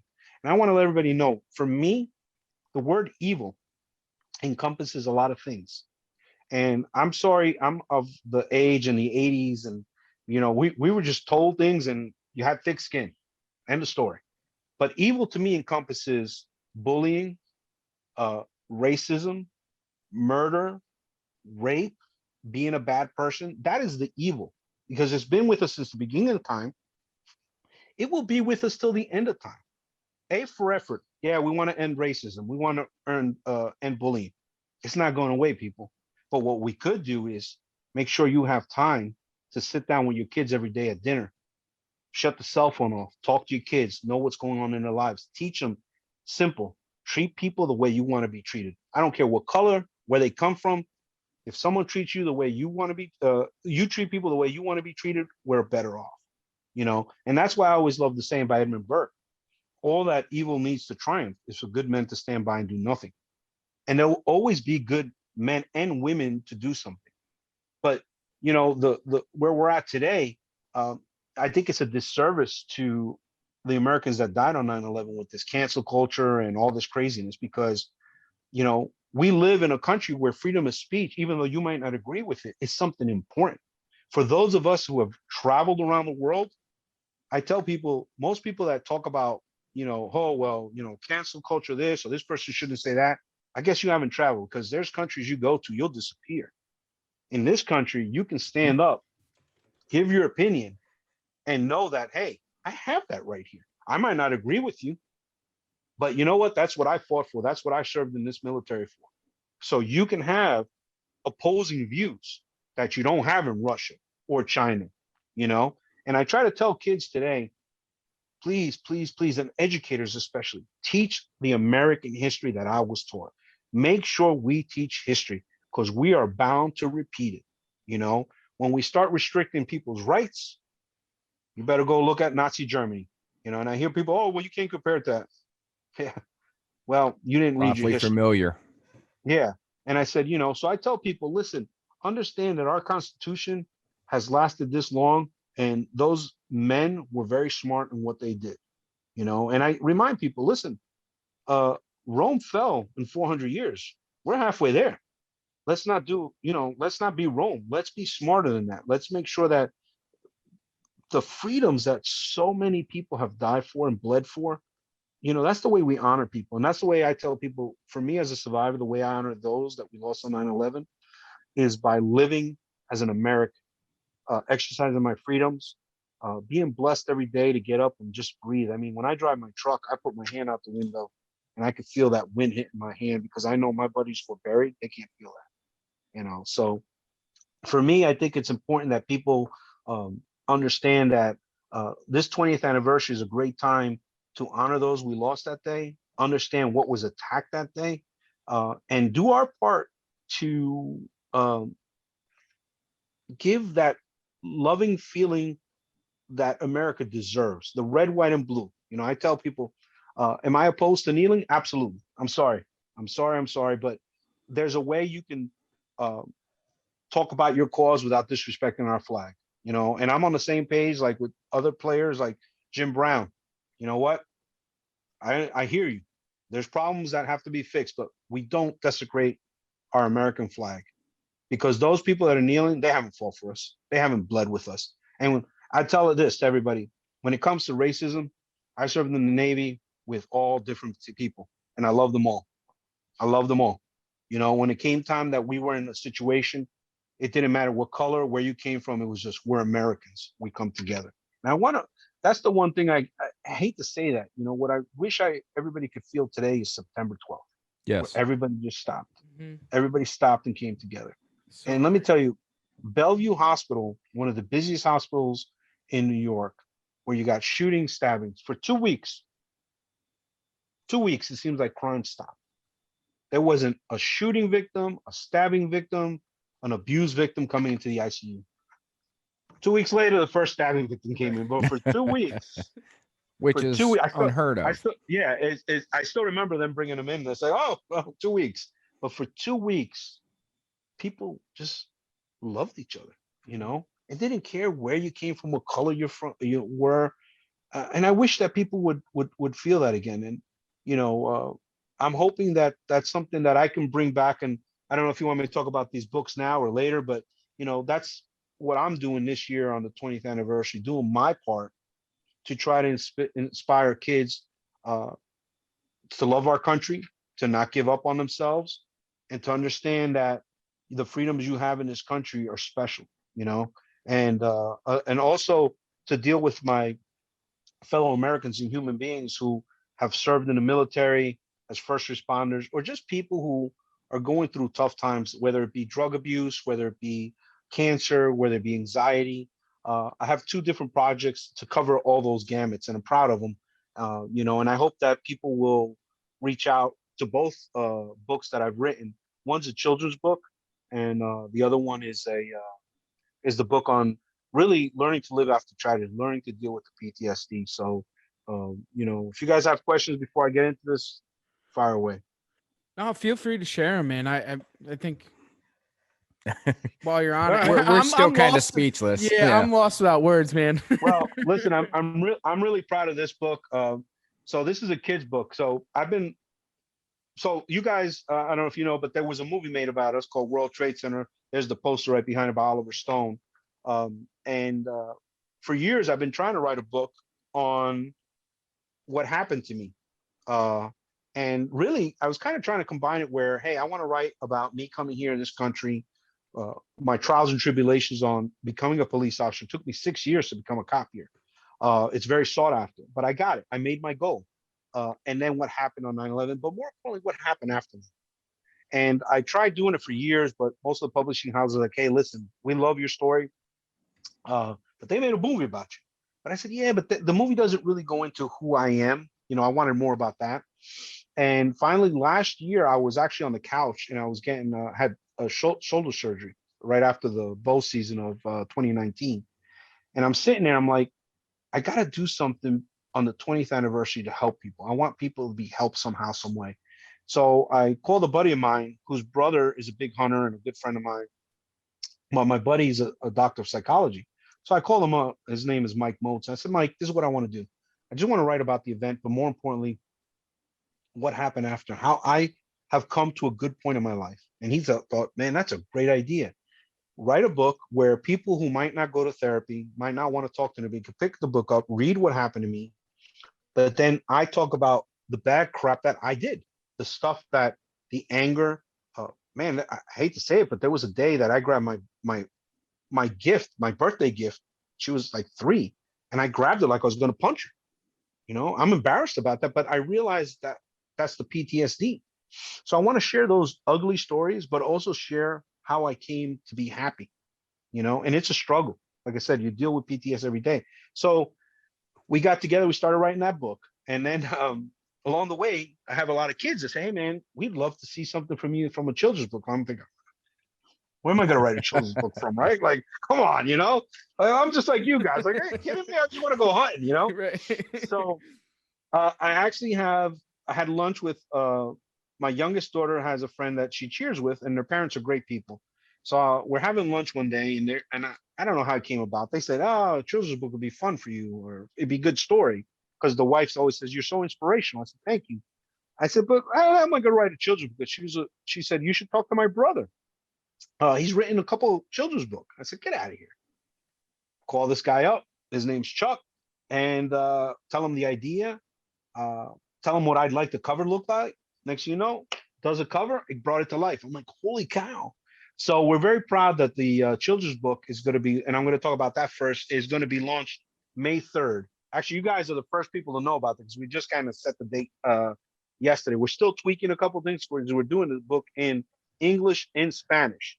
And the book is called Immigrant American Survivor, The Little Boy Who Grew Up to Be All Three. And it's written by me and Charles Riccardi. So I don't know if you guys see that book there? Yep. Oh yeah, perfectly clear. That's awesome. So, it shows that I come from Colombia, and but I love this country. I got the Trade Center there. I got the American flag. And the book actually follows me through coming to this country, being the love that's instilled in me by my parents. I'll show you a quick glimpse of this part. Going around the world. I don't know if you guys can see that. Yep. That's one little glimpse there. And it really encompasses what America's about for me, and it's a book that I want to be able to inspire children with, that they can pick this book up and they're going to say, hey, yeah, it's okay to be an immigrant. Shows how we came here, shows, again, my parents, what they instilled in me, shows my military service, shows surviving the World Trade Center, but most importantly, it shows never to give up. And that's what I want to teach kids is like, listen, follow your dreams, don't give up, and keep going no matter what happens. But most importantly is don't give up on yourself. So I'm really excited about this. This book's going to come out May 3rd. It'll be available on Barnes and Nobles and Amazon. This is a hardcover. I know the hardcovers are going to be on Barnes and Noble because Amazon does not cover children's books hardcovers. But I hope that people go out there and check this out. We're going to have a Facebook go live probably around April 26th. So Immigrant American Survivor, a little boy who grew up to be all three. I'm very proud of it. We have some great people that have read it, pull quotes from some very qualified individuals that love it. The other book, which we're still writing, by the way, this one doesn't come out till August. It's called Sunrise Through the Darkness, a survivor's account of learning to live again beyond 9/11. And this is the book right here. I love this cover, and I'll tell you why. Because Sunrise Through the Darkness, the way I feel about it is, when you have bad PTSD, when you have cancer, when you're in a dark place, I want people to understand that you got to keep pushing toward that sunrise, and through the darkness, there's always going to be sunrise. So this book's going to be available probably by mid-August.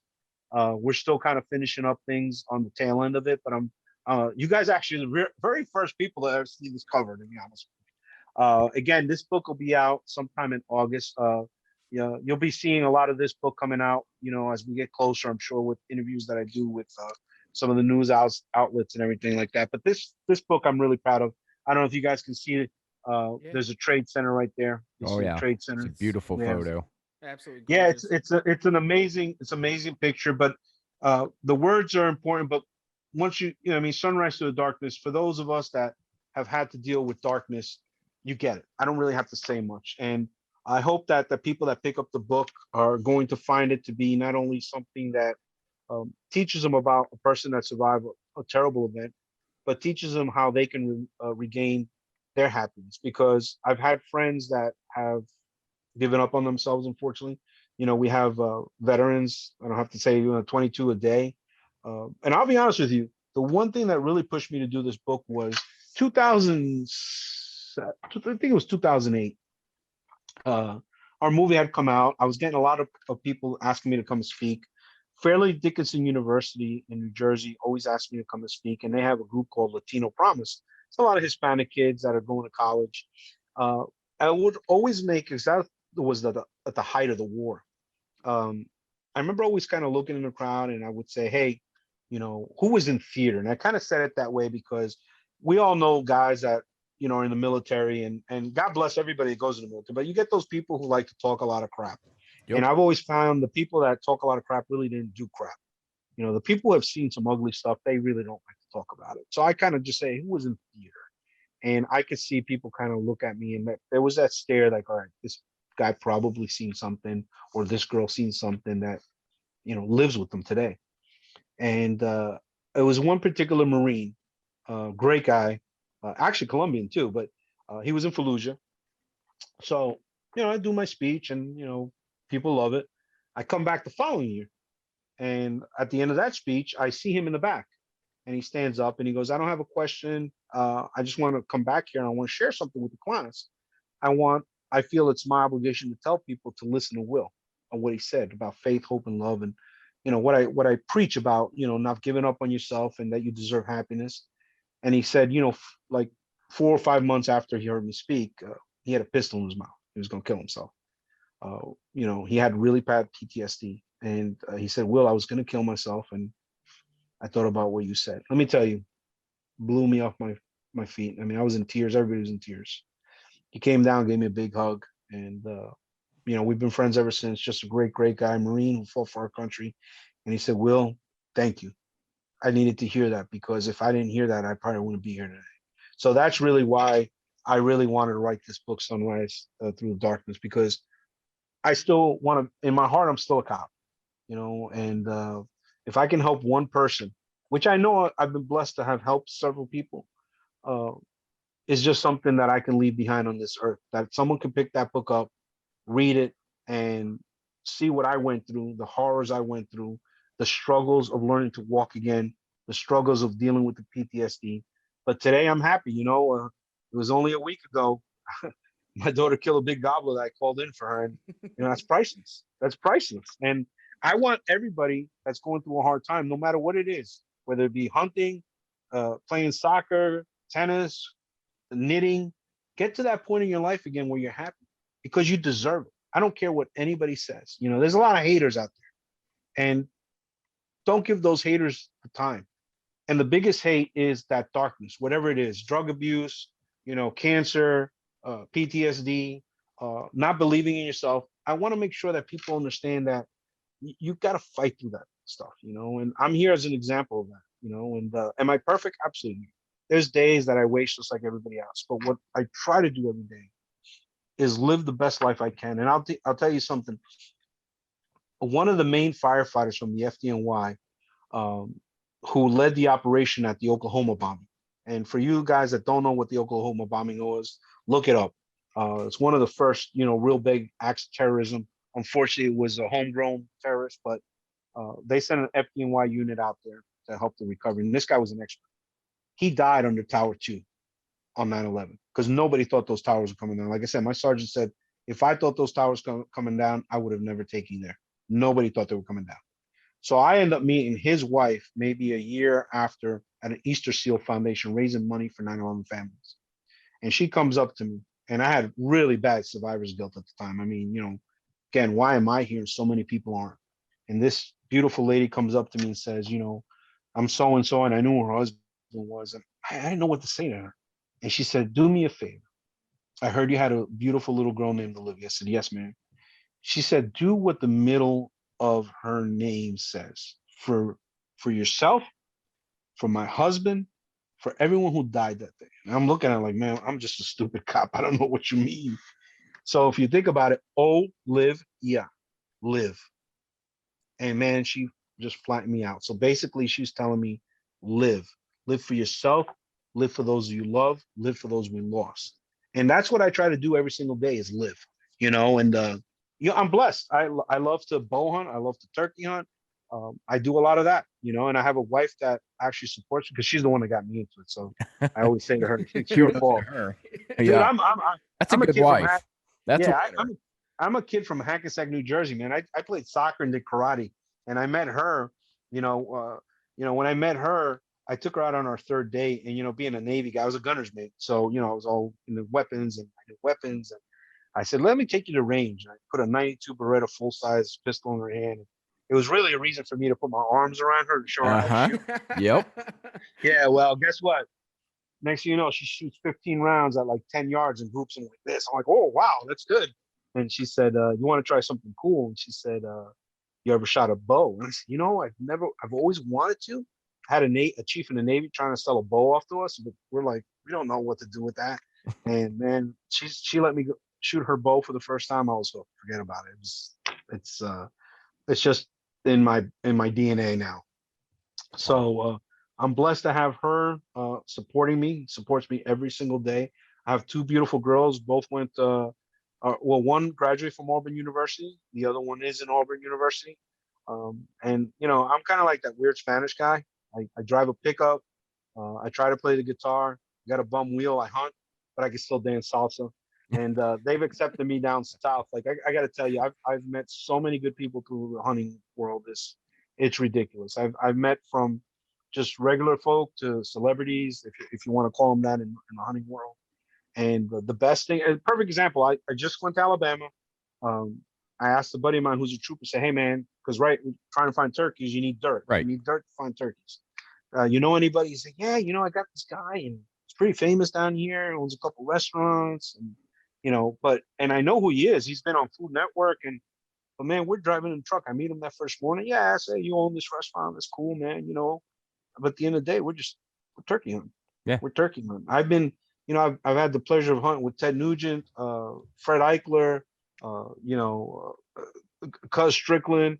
And at the end of the day, when you're in camp, I don't care how famous or who you are. We're hunting, man. Just that's buddies all we out care at about. camp. That's it. And that's the beautiful thing that for the hunting world has brought to me was with, again, I'm blessed. The attention that I've gotten because of 9/11 has afforded me the time and the connections to do something I enjoy.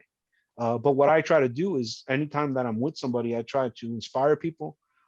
They're always like, I'm always, blessed that they always honor to hunt with you. I was like, no, bro, it's an honor to hunt with you. It's an honor to be alive, and I just try to absorb every moment the most I can. That hunt with my daughter 2 weeks ago was an afternoon hunt. We set up. She brought a friend who's a veteran because she works for the Veterans Resource Center down in Auburn. He'd never been on a turkey hunt. He's a deer hunter. I said, well, it's going to start off slow. We did start off slow, but we got up to a spot and, it was bordering a neighbor's property. And, I'm calling 45 minutes into here. Beep, beep, beep. I'm like, oh, it's a bird. Next thing you know, the hands are kicking in. We watched these birds run from 300 yards into a field. This kid got a show. Bird comes in, comes to my Jake. My daughter kills him at like 15 yards. I was just like, and it's those moments that I don't know how to express to people. I just want to bottle them up. I want to be able to Yes. experience that every single day, and whether it be my kid killing a bird, a buddy killing a bird, or a deer when I take people hunting, it's those moments. You wish you can bottle them up. And that's what I tell people. That's why I go back to life is short. So whatever it is you do, for me, it's hunting. So whatever it is you do, whether, like I said, you want to play tennis, you want to go swimming, want to go sailing, do it, because before you know it, one day you're not going to be able to. And try to hold on to those memories because they're so precious. Don't ever take life for granted. That's the main message I have for people. This has been. I'm still kind of lost for words. I don't know about you, Steven. Yeah, I'm brother. completely like totally and utterly lost, man. I don't even know what to say. It's so embarking, like what you've been through and all this. It's incredible that you've come out in such a positive attitude and all of the things that you've gone, like the PTSD and all this other stuff, and your goal to inspire other people. It's just amazing that you're just so positive and inspiring. Well, I owe that a lot to my parents. I mean, they're hardworking people. And one of the things that my mom always taught me, she was never for affirmative action. Now, she's a minority. She just felt that, listen, you're as good as the next person. I don't care what color skin you are. If you work hard, you will produce you will produce your goals. You will achieve your goals. And sometimes maybe you won't achieve that particular goal. It takes you another goal. My mom just always said, don't use a crutch. And that's the main thing I tell people. Please, I could sit here every day and say, oh, my leg hurts or this or that. And people do it. We all know people like that. Don't be that person that uses a crutch. Be that person who says, I'm going to figure out a way to do things. Let me tell you something. Part of the PTSD for me was just learning to live again. I always did my own laundry since the military. So I had to buy new washers and dryers that allow me physically to do that. I remember buying different cars because I was still trying to do things like I did prior to 9/11, before my injuries. And I was having a hard time. And it took me a while to figure that out. And I guess what I'm saying is that no matter where you are, just roll with the punches and you will figure things out. It might take you a while because it doesn't come overnight. That's why I try to share my experiences so other people don't have to reinvent the wheel. If I got a bad leg, I can never run after my kids, but I could skip pretty fast. You're buying a vehicle, buy a vehicle that allows you to accomplish your goals. There's a lot of vehicles out there. Again, my washer and dryer, I couldn't, bending over was hard for my legs. So now I got a front loader. So you start learning things from other people instead of you reinventing the wheel, make it harder for yourself. And you'll see that knowledge is power. Basically, that it comes down to. If you're injured, if you have struggles, seek people out that have had the same issues as you, because you will find that you'll have walls you can get through easier when you're armed with that information. I didn't have that. And again, PTSD, especially for men, is a macho thing. I don't want to talk to anybody. I'm a tough guy. Well, I tell people this, you know what tough is? Tough is doing what you have to do when you have to do it. And if it means for your health and the health of those that you love around you, that's what being tough is going out there and saying, yeah, maybe I'm embarrassed that people know I'm talking to a therapist. So what? Those people that, if they're looking bad upon you, they're not part of your life. You want to be able to say to your wife, your kids, hey, I'm okay. For me, the anger, I know when I'm getting angry, I go for a walk. I do something physical to let that out. It took me a while to figure that out, because if not, what happens? That rage blows up. And Oh, same yeah. thing, I talked to my friend Mike. I said, I don't know. I was never really depressed. I was angry. And he goes, hey, it's just the opposite. When you're depressed, you go into this dark hole. And, and I don't know which is worse, to be honest with you. I always say, I nor do I want to know, but, is the anger worse or the depression worse? Either way, they both suck. But Right. what you have to focus on is you deserve happiness. And I tell people that. I mean, if you follow me on Facebook, I'm always trying to post up positive things. And it's funny because I get some of my cop friends, they'll bust my chops. They're like, here we go again. One of my friends, he's really tight. He's like, I just read your post. I want to hang myself. I'm like, come on, man. And the same day, I'll get a private message from someone who said, hey, I needed that. I'm in a Yeah. bad place. Mhm. Then I'll screenshot and send it to him. And he's like, you're an asshole. Why you gotta make me feel bad? Yeah, exactly. I'm like, because I said, you know what? And the funny thing is, I'm not trying to change the world. Just like a police officer on 9/11, man, if you were able to help one person, you did something big. So I use my social media platform. And there are times that I do want to say political things, but I say, I'm going to stay away from that Yep. because I want to be that person who inspires somebody. And I can have a post that maybe I repeat 6, 7 months, 8 months down the line, but it might be a new person that reads it and it might help that person get through the day. And that's the thing I tell my buddy is like, listen, I know you laugh at me because I'm trying to be inspirational. I'm trying to be positive, but I needed that. I needed that when I was in a bad place. And if I can help one person get through the day, I might never know it. I might never know it, but you know what? Someone out there said, "Hey, that person's inspirational quote today helped me." And I get so many of those things. And it's sad though, because to be honest with you, I had one young lady who had sent me, and I know her, and I guess she was going through bad stuff, and she'd send me notes, "Hey man, really today you helped me out." And unfortunately, it didn't end well for her. She ended up taking uh, her life, and that kills me. It shows you that it's real out there. The PTSD, the depression, the anxiety, it's something real. And we're not going to win all those battles, but I'll do my best every single day to help somebody win that battle at least one more day till they can find happiness somewhere. And that's what I tell everybody, no matter how bad of a position you're in, please don't give up. Please keep going forward. Just please, especially to all our vets out there, our law enforcement who are dealing with shit that nobody else wants to deal with. Right. I tell people it's easy to sit back and play Monday night quarterback behind the keyboard. It's like they say when we were kids, right? Come from behind that keyboard. Let's have a fist fight. We'll get it done. Not say it to my face. People don't want to do that. Where social media is a double-edged sword. It has a great tool, but it has a dark side to it. Oh, I was yeah. listening to Joe Rogan the other day, and he's just like, it's people abuse it in such a way that they shouldn't. If more people really try to inspire people, we'd be a better off. But I always tell the kids this too. Remember one thing: the news wants you to watch it. They want to show you the nasty stuff in the world. Just imagine if they showed all the good stuff that happens in the world every day. Oh, yeah. It'd be a different world. The world would But be not only that, amazing. they'd be out of business because people wouldn't be they wouldn't be watching. For the last week and a half since I went down to Alabama for their opening week, I didn't watch the news. When I'm in a hunting camp or I'm going away hunting, I don't watch the news. I keep up with a little bit on social media, but I don't get into it. And I tell people, man, you feel really good when I'm in hunting camp with hunting buddies or my daughter, and I'm not watching the news because you're hunting early, you're getting some chow, you're going back in the afternoon, and you're tired. You got to get back up early in the morning. Yep. Ain't no time for the news. Ain't no time for TV. I'm out there with nature, watching that sunrise, hearing those gobblers, and you're just like, man, life is good. So I tell people, give yourself a break sometimes. Try to get positive things. Shut the TV off. Call your mother, call your father. If you're blessed to have them in your life today, make sure you always, take that time because it goes away so quick where you don't have those loved ones. So, just look at the good things in life because it's out there for you. You don't get caught up in social media all the time. Don't take a break from it. It's okay. You're going to be okay. The world's not going to disappear. It's not going anywhere. It'll still be there. You know what I mean? Absolutely, Will. And I can't thank you enough, man, for doing this with us. It's been amazing, dude. And thanks for being a hero and just being an amazing guy. I just want to thank you honestly from the bottom of my heart. I do have one last question that we ask Sure. everybody, and it's probably going to be the best answer. I'm going to call it right off the bat, right? One thing we ask everybody is, what drives you outdoors, Will?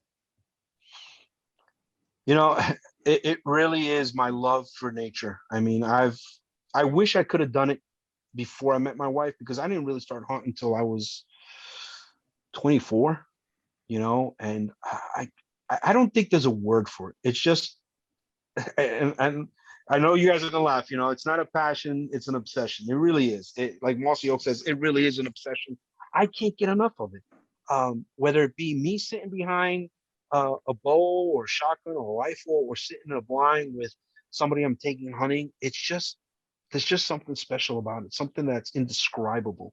And it's something that I wish everybody could experience. It really teaches you about life. One of the things I've taught my kids is like when I take them hunting, when you take a life, there's a purpose to it. We're going to eat it. This is the cycle of life. You can see if you wound an animal and you don't find it, you're feeding coyotes, you're feeding foxes. It's a cycle of life. And you can learn so much from the outdoors. It really can. It teaches you patience. It teaches you love. It teaches you perseverance. It teaches you working hard. I use that example with my kids all the time. I said, when I'm after a big buck, and there's been bucks I haven't been able to kill, but I'm after them. I'm after them. I tell my girls, and then when I kill them, the goal has been reached, which is sad at the same time. But I tell my girls that you see when dad's after a big buck and I go crazy about it, I'm working hard, I'm checking my cameras, I'm going out there spending time sitting there. I said, it's a goal, but it teaches you so much about life. And I wish people would get, more young people involved in the outdoors, because the one thing I know, every program that has, especially inner city kids that come out to hunt, they learn so much. It's such an appreciation of life that they take back into the inner cities, and they actually look at things differently. They actually value life more, and so it's something that I just think is a beautiful thing. And I think that's the beauty of nature that keeps me going out there, and the lessons it teaches me every single time. Outstanding. I mean, it's a beautiful situation, beautiful story, and a beautiful reason. Real quick, before we wrap this thing up, if you could give everybody a heads up on where they can find you, how they can get a hold of you, again, where they can find the books and anything like that. Well, I'm on Facebook. We're gonna have a Facebook page for both books. Again, the Sunrise Through the Darkness is going to be coming out in August. So just keep. You can follow me on Will Jimeno on Facebook, or Wasp Archer on Instagram. So this book is still being worked on. We want to make it perfect, especially with the advice with my friend Dr. Mike Moats. So this will be out, and this will be out on Barnes and Noble and Amazon, and I'm sure a few other places. And again, uh, Immigrant American Survivor, Little Boy Who Grew Up to Be All Three, will be out May 3rd, and it'll be available on Amazon and Barnes and Noble. We will also have a Facebook page called Immigrant American Survivor. So we'd love to see pictures of children reading the book and learning. And they learn about 9/11. Again, they learn about not giving up, and they learn about being kind to other people. There's a little bit in there about bullying. There's a little bit about everything here that I hope that people are going to take off to teach their kids, to make them stronger. And that's the main thing. I want people to be stronger. As Americans, we're strong. I feel today there's a question about that. I've been asked by people from around the world, what's going on with you guys? And I said, look, I have faith in America. The red, white, and blue, she will fly high. We're strong. When you need us, we're there. We're going through our own little family feud, I guess, if you will. But I have faith in this country. And I believe that the men and women have served this country, died for this country. We won't let them down. And I appreciate you guys letting me talk about the books. Again, I just want to help people. So Barnes and Noble and Amazon, Sunrise to the Darkness, as well as Immigrant American Survivor, Little Boy Who Grew Up to Be L3. And you can follow me on my Facebook, Will Jimeno. It's just my private page. Again, I don't do any of this for a living, guys. I just stuff that I'm doing now, because at the end of the day, I just want to go hunt. I hear you, brother. Well, it's a great way to keep not only yourself out of trouble and in a good place, but it's a good way to reminisce and keep others' memories alive. So Yes. I just want to say thank you again for joining us. Thank you again for all the influence and impact you've had on the veteran community, the police community, the first responders. Because, I mean, if you can help one, that's a win. And you never know what that one will turn into. And I want to thank everybody out there that's serving our nation in the military, as first responders, and good parents. I want to say thank you to the good parents, the people that really take the time to be involved in their kids' lives, because being involved in your kids' life is so crucial. So I want to thank everybody out there. I want to thank you guys for having me on here. I just want to say God bless America. Amen. I ain't even going to go any further than that. You said it for me. So thank you again for joining us. And for everyone out there listening, thanks for taking the ride right here on the Outdoor Drive.